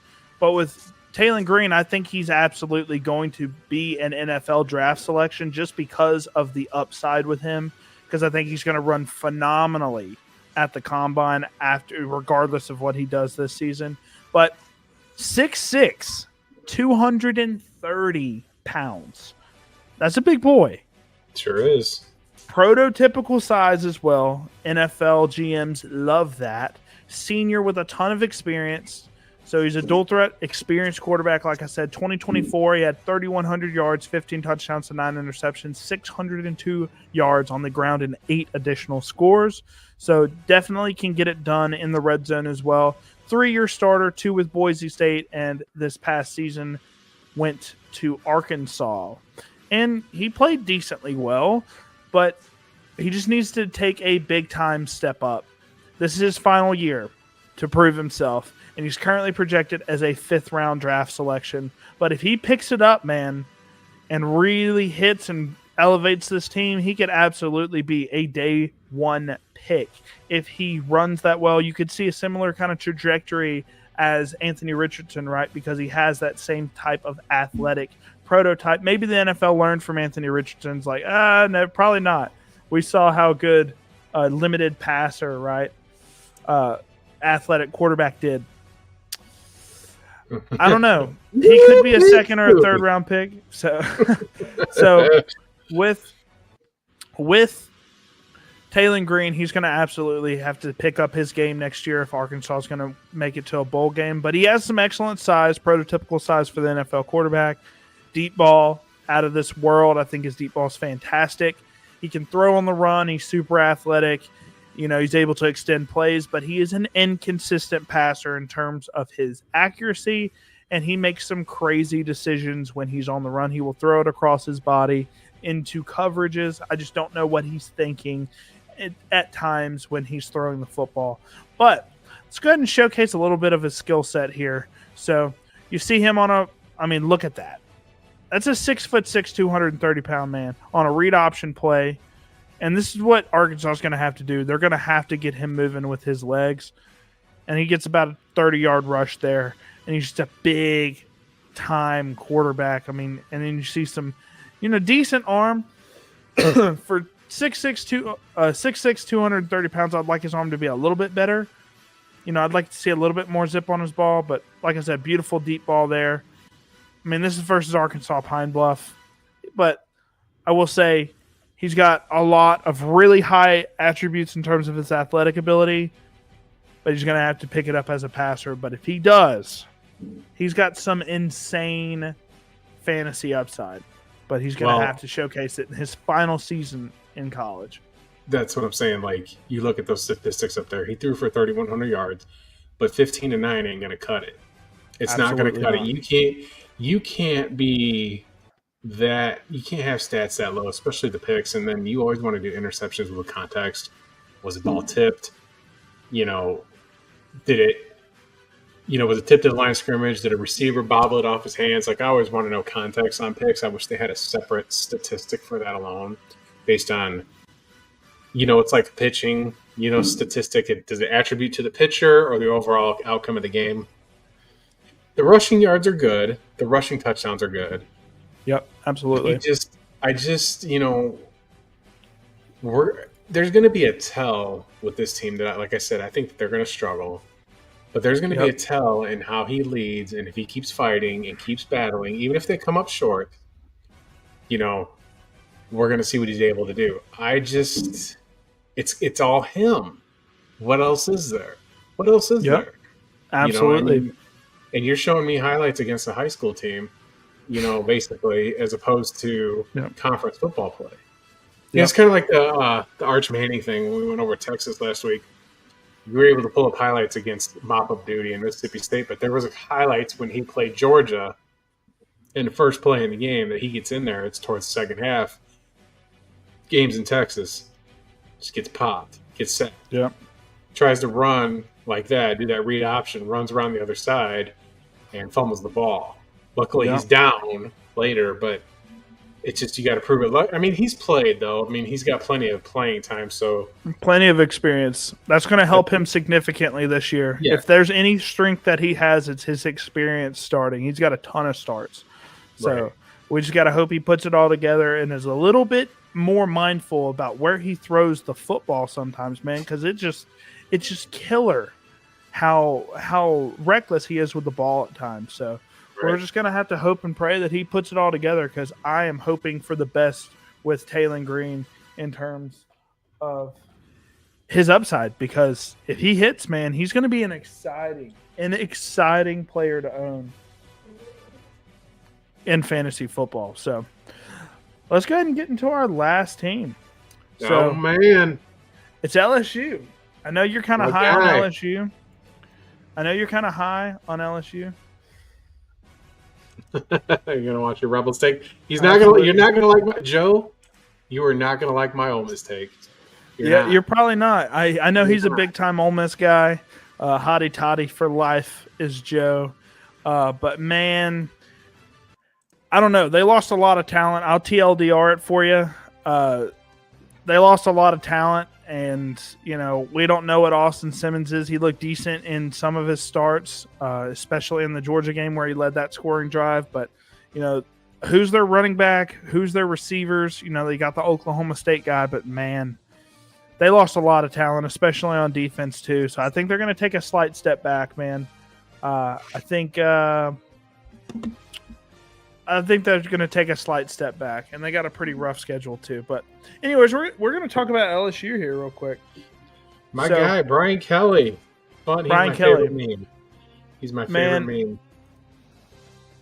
So, it's before you get into that, I want to talk about Brian Kelly here for a minute. So go ahead. or LSU has had their problems in week one. It seems to be a recurring theme for them. I think they're going to have to get it together for week one again this year against Clemson. But we'll go over the schedule here in a minute. But make no mistake, he rubs people the wrong way, but they still win football games. They don't win to spite him either. Like, they win football games because he can easily recruit. I would say easily, but he can recruit well down there. They've got plenty of resources at LSU. He was a winner at Notre Dame, took Notre Dame to the national championship game, or a playoff game. I mean, they played Alabama and lost the playoff game. But, it's easy to pick on him because of his personality and the whole meme with him slamming his fist in the bottle, popping up, and then, with him dancing with that recruit who didn't even end up going to school there. So he's trying to fit in. He's just a little bit awkward with that kind of stuff. But make no mistake about his coaching. Like, don't let that fool you. I mean, just look at that photo of him. Like, it's just he doesn't exactly exude SEC culture. I mean, it was surprising to me that LSU hired him because on one hand you've got this big conglomerate of a football program at LSU, and they've got tons of talent down there. You're in the best conference in football, and they just let go of Coach O, who is absolutely the epitome of Cajun football, and you bring in the opposite. I mean, the total opposite. This is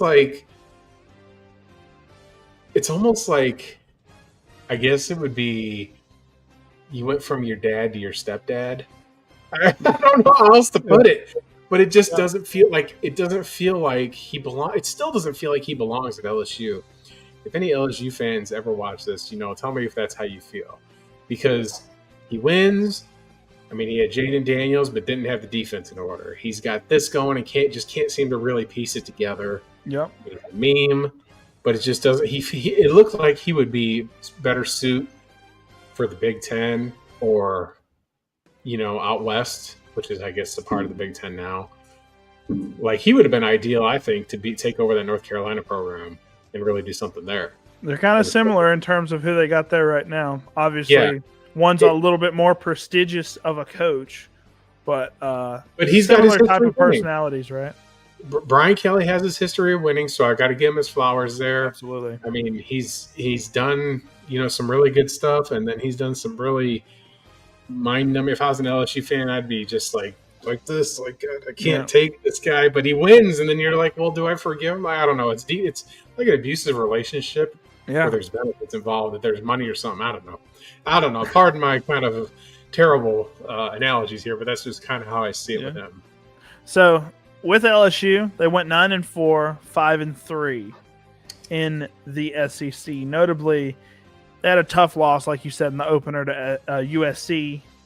They beat Ole Miss in overtime. They beat South Carolina as well, who was ranked as a top 10 team when they beat them.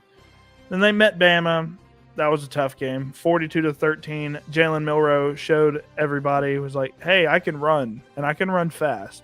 And he absolutely obliterated LSU with his legs.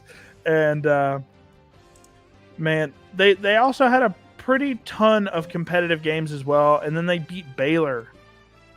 I thought Baylor was going to not be as competitive, but they beat Baylor 44-31 in the Texas Bowl.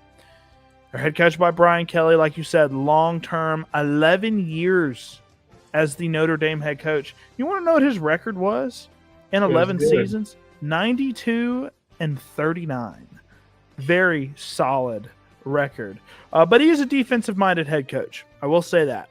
So, he is more defensive-minded in terms of what he is as a coach. And he moved to LSU in 2021. And he is 29-11 thus far at LSU. Some solid numbers, 3-1 almost in terms of his win-to-loss ratio. But that's what I'm saying. Last year, it's just like the Alabama he wins game. Just enough. Had to frustrate them. Exactly. It had to frustrate them because after that they just fell off. Yep. They were in a position there where both teams, the winner of that game was projected to go to the playoff. Yep. Last year. And it was in Death Valley, and it was at night, and it was all the spooky mysticism of a night game in Death Valley. There's only one team that owns that place, and that's Bryant-Denny East or West, as far as I'm concerned. Just saying. Anybody else that might put the fear into them, but it has to be frustrating for LSU fans. Absolutely. So, in terms of the offense, it's a little interesting. When I said earlier in the stream we're going to be going over a linear offense, this was the team that I'm talking about. 48th ranked offense in terms of points per game, 7th passing offense. They were a top 10 passing unit in terms of yards per game last season. 107th rushing offense. So they run a pro style spread. They run a lot of RPOs. They do a zone run when they do run, which is very rarely, right? They do run sometimes, but not a whole lot. Right. And they have vertical passing concepts as well, where they will beat you down the field if they see a certain coverage that they like. Right. Notably, final season for Garrett Nussmeier. So he came back. He could have went into the draft this past season. I think he would have borderline been a first-round pick just because of the amount of polish that he has as a passer, and that arm that he has is very up there. But he returned for his senior year against, his agent's wishes probably, because I think this 2026 class might be a little bit better of a quarterback class than 2025 was. But he's going to return and try to win a national championship, and they're going to try to see if they can get it done with Nussmeier. And, maybe put a little bit more good film on tape, right? Because, he didn't have the best season this past year. A lot of turnovers, notably, for Nussmeier. But with the offense, they're mainly a passing attack because I think they have a lack of running back weapons. They have Caden Durham, who could change that. But outside of that, they don't have a lot of talent at the running back position at all. But let's go ahead and look at a little bit of LSU's offense. This is Nussmeier, number 18, with the zone run here. A little bit of solid contact balance from 18. But they don't do that a lot. And you'll see this. Boom. Uh-oh, we're freezing up here? No way. Don't do that to me. We've been so good all stream, but one moment here.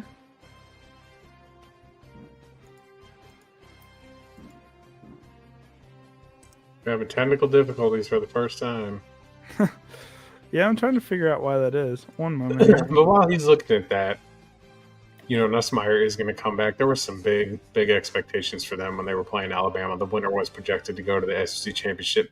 And Alabama did put belt to ass, but then they ended up losing next week in Oklahoma, which nobody shuts up about. You think that was there we go. the end of the program, the history of the program.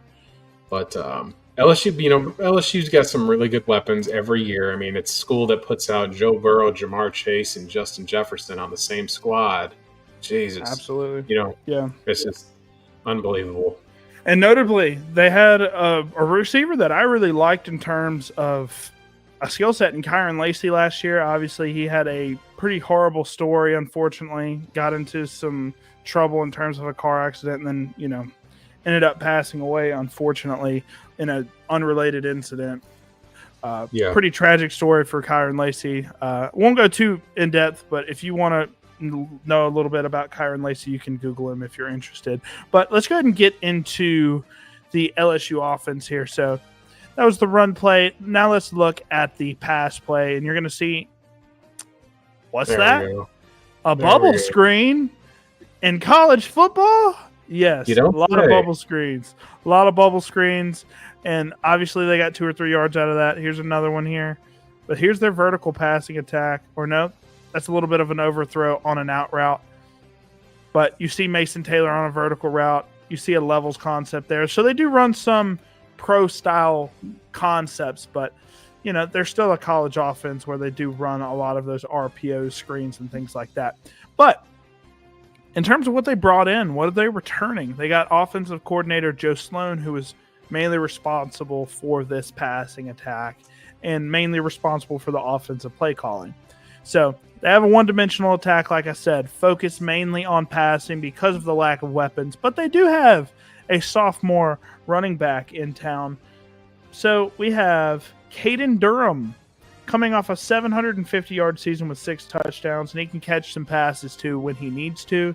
only on 140 attempts. He had 5.4 yards per carry as a true freshman in the SEC. Very impressive stuff there. So we're going to see if he can ramp that up in a sophomore season because they are in desperate need of a running back that can run the ball consistently. And if that is him, this is going to be a big time jump up for the offense because if they know you can't run the football, they're going to be playing a lot of nickel, a lot of dime, and you're going to have troubles throwing the pass. So they revamped their wide receiver room a little bit in the portal. They got Nick Anderson from Oklahoma, who has been pretty solid throughout his time in Oklahoma. He's a 6'4" vertical X wide receiver with some great ball skills and some explosiveness vertically. So he's kind of a limited in terms of his route running, mainly, goes, comebacks, and hitches, right? So he's kind of like your DK Metcalf type.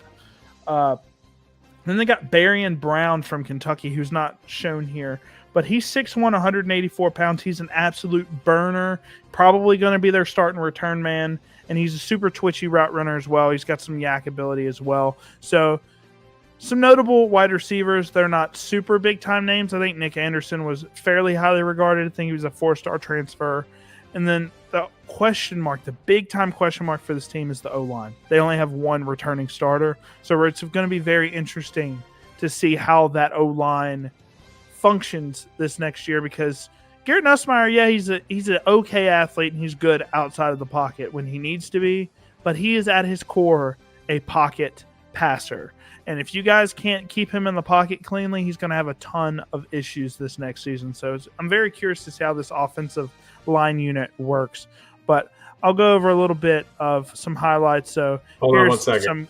Go ahead. Hold on one second. So there's something I got to say to that. So last week I talked about Texas going 8-4 and what they've lost as far as the entire offensive front. This kind of seems similar, but the difference between Texas losing all these players and LSU losing some of these players and bringing stuff in is the quarterback experience. Now, Arch Manning hasn't had a lot of playing time. Garrett Nussmeier has been through it, has been successful. LSU's just on the same level as Texas. Let's not play games. Let's not say that they're not because they absolutely recruit. This is wide receiver university. I mean, they have all kinds of players that go pro. Like I said, Justin Jefferson, Jamar Chase, Terrace Mitchell, Kyron Lacey was who you spoke of earlier was probably going to go pro. This is a factory football school. Make no mistake. And I'm more generous with LSU than I was with Texas because the quarterback position is so important. Had LSU been bringing in a hype 5-star that hasn't had a lot of playing time, I'd have the same ideal prediction for them because Brian Kelly's just as good as Sark. It's like I said, they just like to pick on him because he's got that unique personality, but there's no mistake this is not an easy football team to beat. I'm high on LSU this year. So, but I just had to say that before if anybody goes and watches previous live stream, like, oh, you said Texas might lose 4 games because they lost 4 linemen. Well, what about LSU? Well, the difference is the quarterback playing time. And he's got tons of experience, too. Yes, absolutely. Again, big games and things along that sort. So that has to be said. I had to disclaim that. Yeah, absolutely.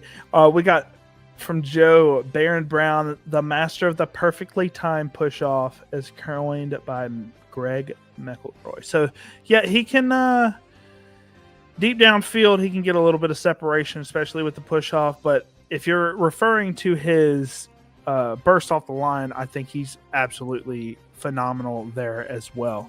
But I'm going to go ahead and show you guys a little bit. Yeah, yeah, for sure. Hey, the quarterback that was on a team that made Tim Tebow cry.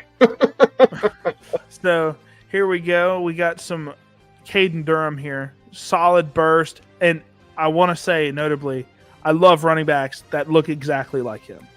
That short, stocky build. I know I've said this on the show before, but you see that. He runs slap into number 2. I want to say that as actually Kyron Lacey there. And he's able to, that is a touchdown, by the way. But, yeah, I mean, can run right into people, and he has that short, stocky frame to where he can bounce off tackles, right? And that's beautiful. That's what I love to see in running backs, the shorter, stocky running backs. Here's another play from Caden Durham. Some solid bursts. He's not the fastest guy in the world, but he's able to use that burst and generate yards pretty consistently. Here is Nick Anderson. Is that what his name was? Yeah, Nick Anderson from Oklahoma this past season versus Arkansas State. Deep down the field. Vertical X receiver, like I said, he is a burner downfield. I'll show that first highlight one more time. Some solid route running across the middle of the field there. And then just him just burning the guy. He's not the burstiest guy off the line, but he can absolutely separate vertically once he gets those long legs in stride. So some pretty exciting wide receivers coming in.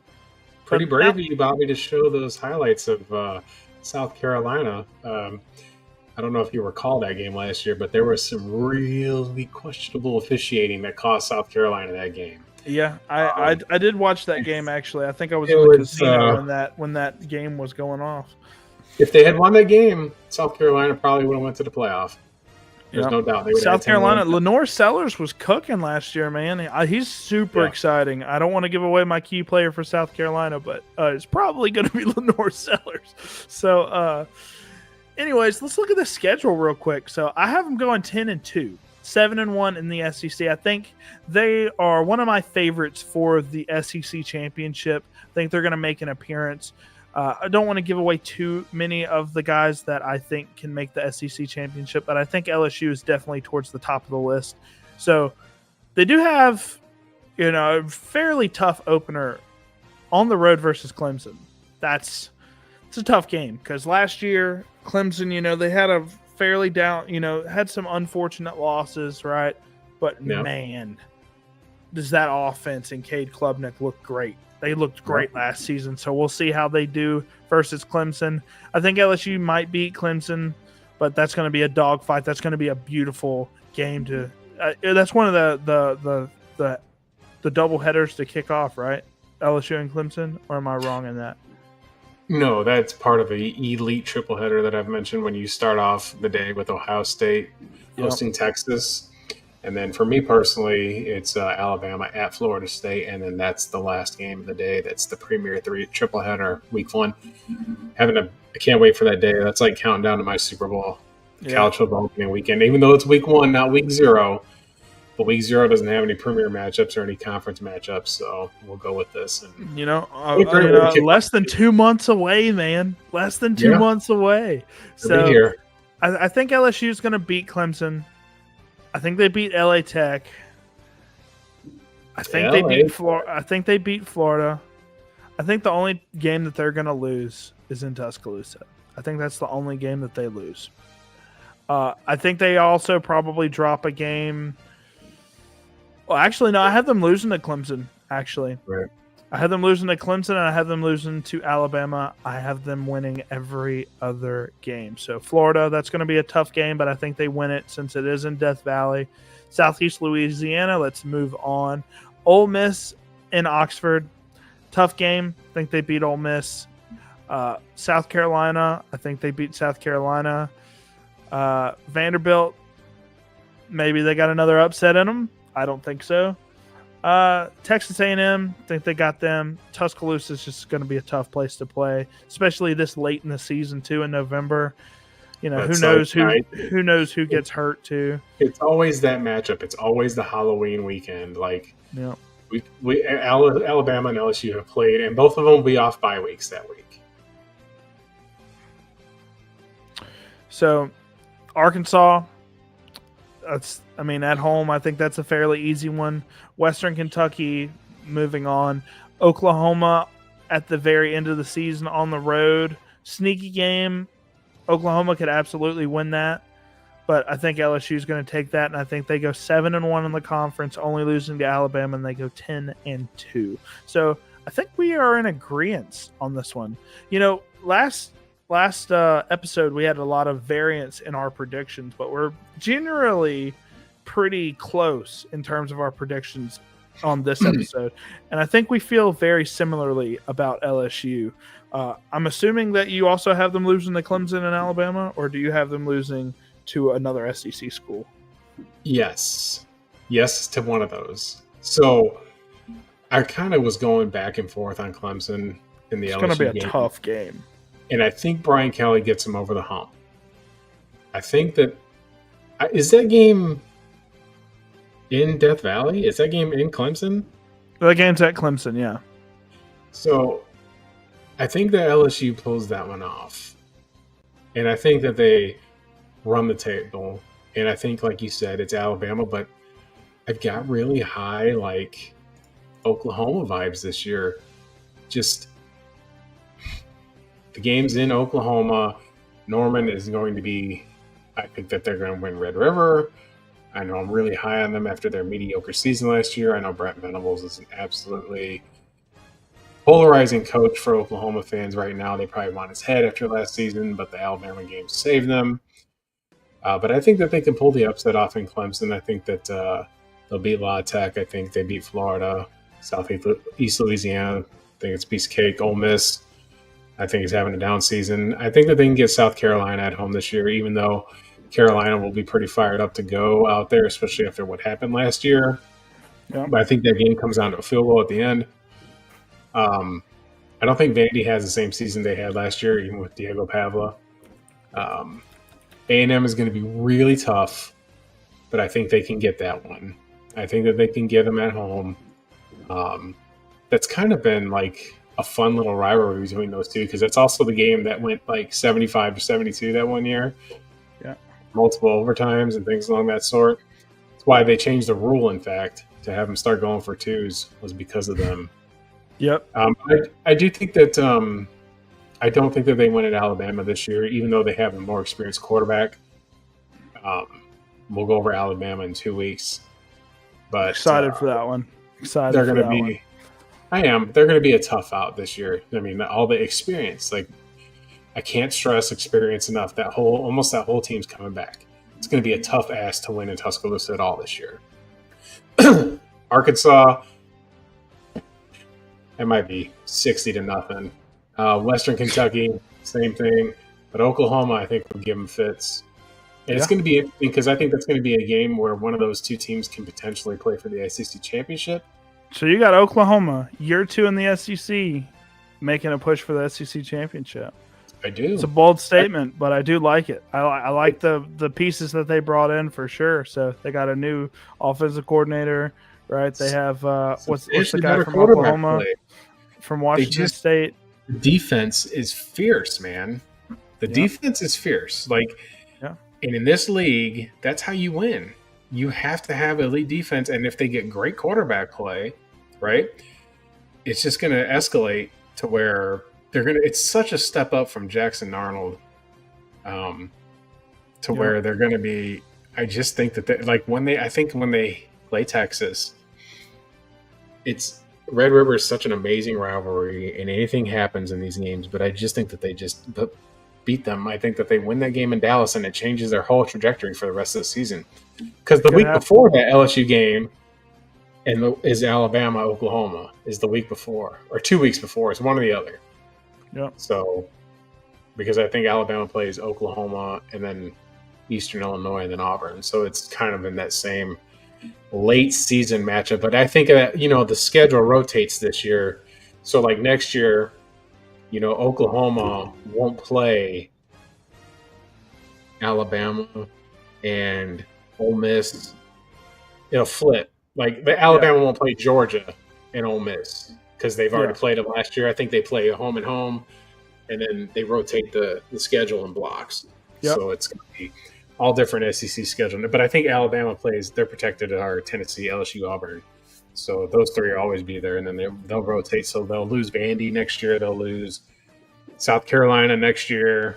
So whoever LSU's protected opponents are, I know Florida's one, and I know Alabama's the other, but I'm not so sure who the third one is. I would say it'd be Texas A&M or Arkansas. It might be Arkansas. But I got high hopes for LSU. I'm not an LSU fan at all. As a Bama fan, true rivalry there. But I respect the hell out of what they do. Make no mistake. I mean, it's just produce a lot of tons of talent too. Just ridiculous amounts of talent. I can't, like I said, I think I said it last week. I won't allow people to disrespect LSU's program because if it was like, I think there was a time when Alabama won 8 straight against them. But then I say, name another team that can do that to them. Because even Kirby's teams couldn't do that for a time. Yeah. That's the preview I'm kind of most looking forward to, is the Georgia one, because it's going to be fun. It's going to be fun if we get some viewers on that.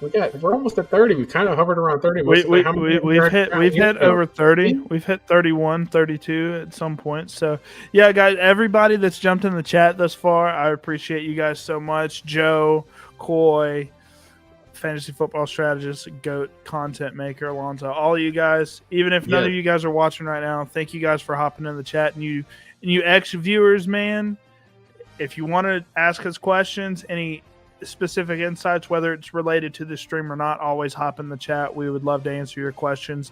Absolutely. But thank everybody thus far for watching. It is awesome to see the show get a little bit of traction, especially as early as our 6th episode. But let's go ahead and talk about not Texas. I don't know why that says Texas, but it's LSU's key player. And it's Garrett Nussmeier. I think, he's going to be not the craziest in terms of fantasy upside for us, but I think out of this team, he's the guy that's going to be going earliest in our rookie drafts. And it's because I think he's going to be a first-round pick this next season. In the 2026 NFL draft, I think he will be a first-round draft selection, despite the class being a little bit stronger at the quarterback position than it was last year. So, Garrett Nussmeier, 6'2", 200 pounds, a little bit undersized for my liking, but it's still solid. We've seen 6'2", 200-pound quarterbacks all over the NFL. He had a solid junior season, 4,000 yards passing, 29 touchdowns, 12 interceptions. Obviously, you want those 12 interceptions to go down a little bit. But, he's a little bit of a gunslinger, man. But he has a ton of weapons now. He brought in those 2 wide receivers from the portal. He's got returning Aaron Anderson. He's got a high passing attack, so they're going to rely on him to throw the ball a ton. And things that I love about Garrett Nussmeier. He's got a super solid arm. Above average arm at the NFL level, in my opinion, and he can make every single throw on the field. So obviously, I know they said that they run a lot of RPOs, a lot of screens. Yeah. But when they throw those levels concepts, the smash concepts, the vertical concepts, the things that LSU will run that make them a little bit more pro style, hence why their wide receivers are so successful, because they make them run a lot of pro style concepts. He can make all of those throws. He can make all of them pretty much effortlessly from anywhere on the field. And he's a quick processor, and he can throw on the run as well. So I don't really have a great pro comp for him. Maybe Jordan Love. I kind of see a little bit of Jordan Love in terms of the gunslinger mentality. He can make any throw on the field.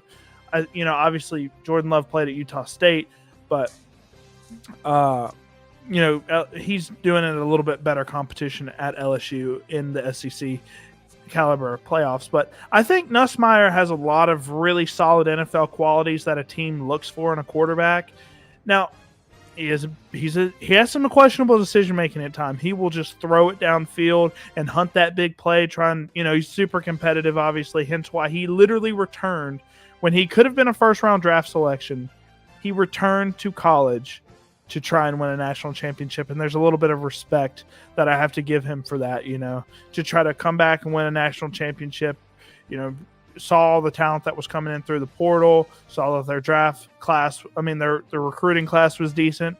So there's a lot of things to like about Garrett Nussmeier. Obviously, he's not going to be giving you 500-600 yards rushing like our elite fantasy quarterbacks are going to be doing, but I think he's a high-end, mid to high-end QB2 at his ceiling if he hits at the next level. Think kind of like a Jordan Love in some aspects. I think that's kind of like his ceiling in the NFL. But in terms of the LSU team, Caden Durham's not going to be relevant until 2027 probably. The wide receivers are going to have to prove themselves in SEC play. So I think Nussmeier's the biggest sure thing in terms of being a significant fantasy positional player in the next coming years. Sounds good. I'm a big fan. Let's take a look at what he does. Yep. So let's go ahead and get into some of the plays from Garrett Nussmeier. So obviously, here's Kyron Lacey. Beautiful highlights from him. But just a quick pass here. You can see him on the run here. Pump fake, throws, beautiful play to Kyron Williams there. Here's another one versus USC, a game where they unfortunately lost Kyron Lacey. I guess this is the Kyron Lacey show, but superb catch, but also great ball as well. You know, RIP Kyron Lacey for sure. What a phenomenal talent. But Garrett Nussmeier, like I said, you saw 3 levels of throws there, short, intermediate, and deep, and he hit them on the money at all 3. Obviously, he had Kyron Lacey there to help him out a little bit, making some beautiful plays. But overall, I think Garrett Nussmeier has all of the arm talent in the world, and he can make any throw. And that's what's going to make him a first-round draft selection, as long as he can tune those turnovers a little bit down. And if he can do that and throw 30 touchdowns, he's going to be a first-round draft selection. He might be the first quarterback off the board, honestly. Well, Bobby, what a show, man. You got anything going on you want to tell the crew out here? We got 29 people. We're going to wrap this up. Yeah, absolutely. So, like I said before, thank everybody that jumped in the chat. Thank everybody that watched the stream. We're live every single Friday at 9 p.m. Central Standard Time. So if you guys want to hear us talk about some more SEC schools next Friday, we'll absolutely be doing that.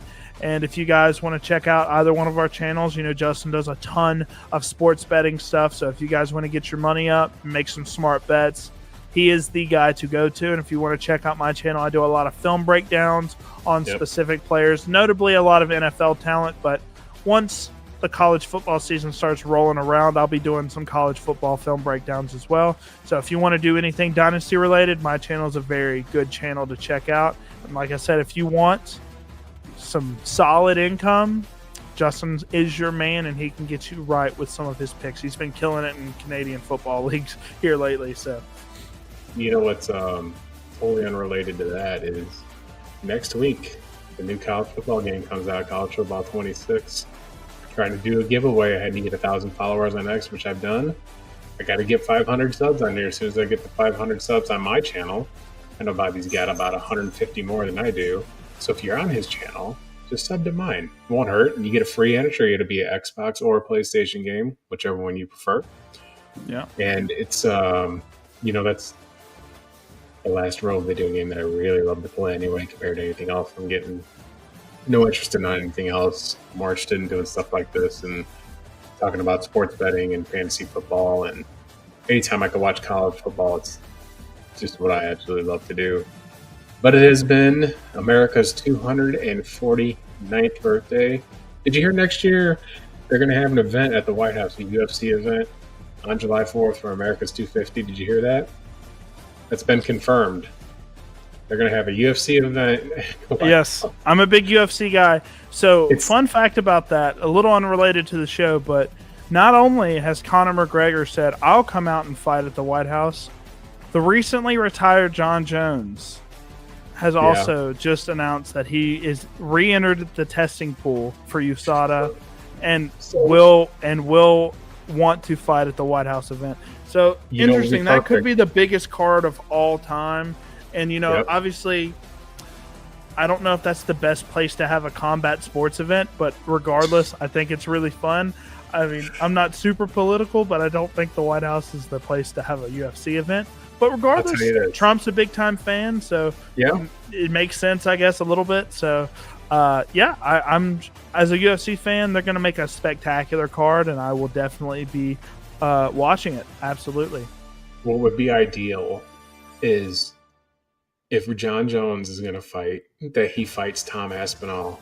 We got to get an American England against a Brit on July the 4th on 250. I mean, the sales will be through the roof. And I know what you're saying about, you know, having a little bit of decorum, but it's also, you know, people forget a little bit that the 4th of July is supposed to be a celebration. It's supposed to be fun. And we're supposed to, you know, it is supposed to be fun. It's supposed to be all the testosterone-driven things about the United States that we love, whether it's, you know, flying the most amazing aircraft ever invented, or it's college football, or it's barbecue, or your friends, or your family, or something as Trump-esque as having a UFC event for the You know what I even hope would be funnier? Like, this is the most America thing possible. Is if that happens, and then the United States wins the World Cup next year in the United States, because we're hosting it next time. So the shit would just be too funny. Like, if America just runs like a checklist on the world next year, win the World Baseball Classic, right? Have the UFC fights at the White House, and then win the World Cup, which ain't happening. But man, that would be something because we never won it. And then what would make it even worse for some people, and please take this with a grain of salt, but like it would be it would be very on par, I guess is what you would want to say. It would be very on point for Trump's party if they swept the midterms in November and just completed like some kind of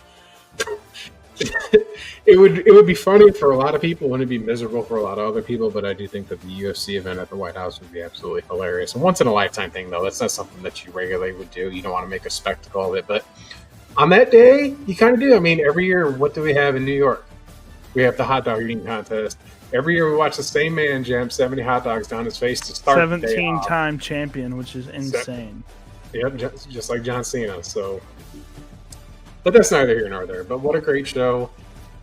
Next week, we're going to be here at the same time. And next week, we're going to go over the mighty Kentucky Wildcats, the despised Tennessee Volunteers,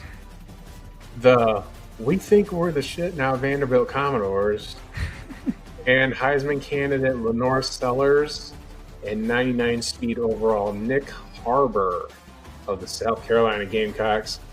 Man, I'll tell you, like one ton of my of upside with that guy is I wish it would have worked out for Coach Muschamp at South Carolina, because he is one of my favorites of all time. The way his blood pressure goes through the roof.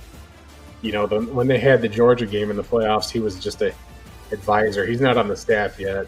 I mean, Kirby should hire him to run the defense because that's what he does well. But man, that dude, when he gets fired up, like I would totally have played football for Coach Muschamp if he had recruited me. Because the guy's just so passionate about winning, and he's fired up all the time. He's a fist through the chalkboard. Like, he's got some memeable moments. When he was at Florida, when he was coaching down there, like he cussed out a tight end. I sent it to a buddy of mine all the time because his face, like he scrunches up his face, and it's just pure rage.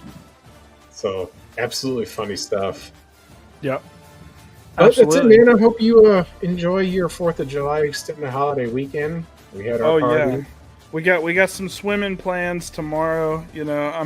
My yard is not a great place to have a swimming pool, unfortunately. So you're lucky to have one of those. But my wife's father has an unreal pool at his house. So I'm going to take the kids there tomorrow, and we're going to have a ton of fun there.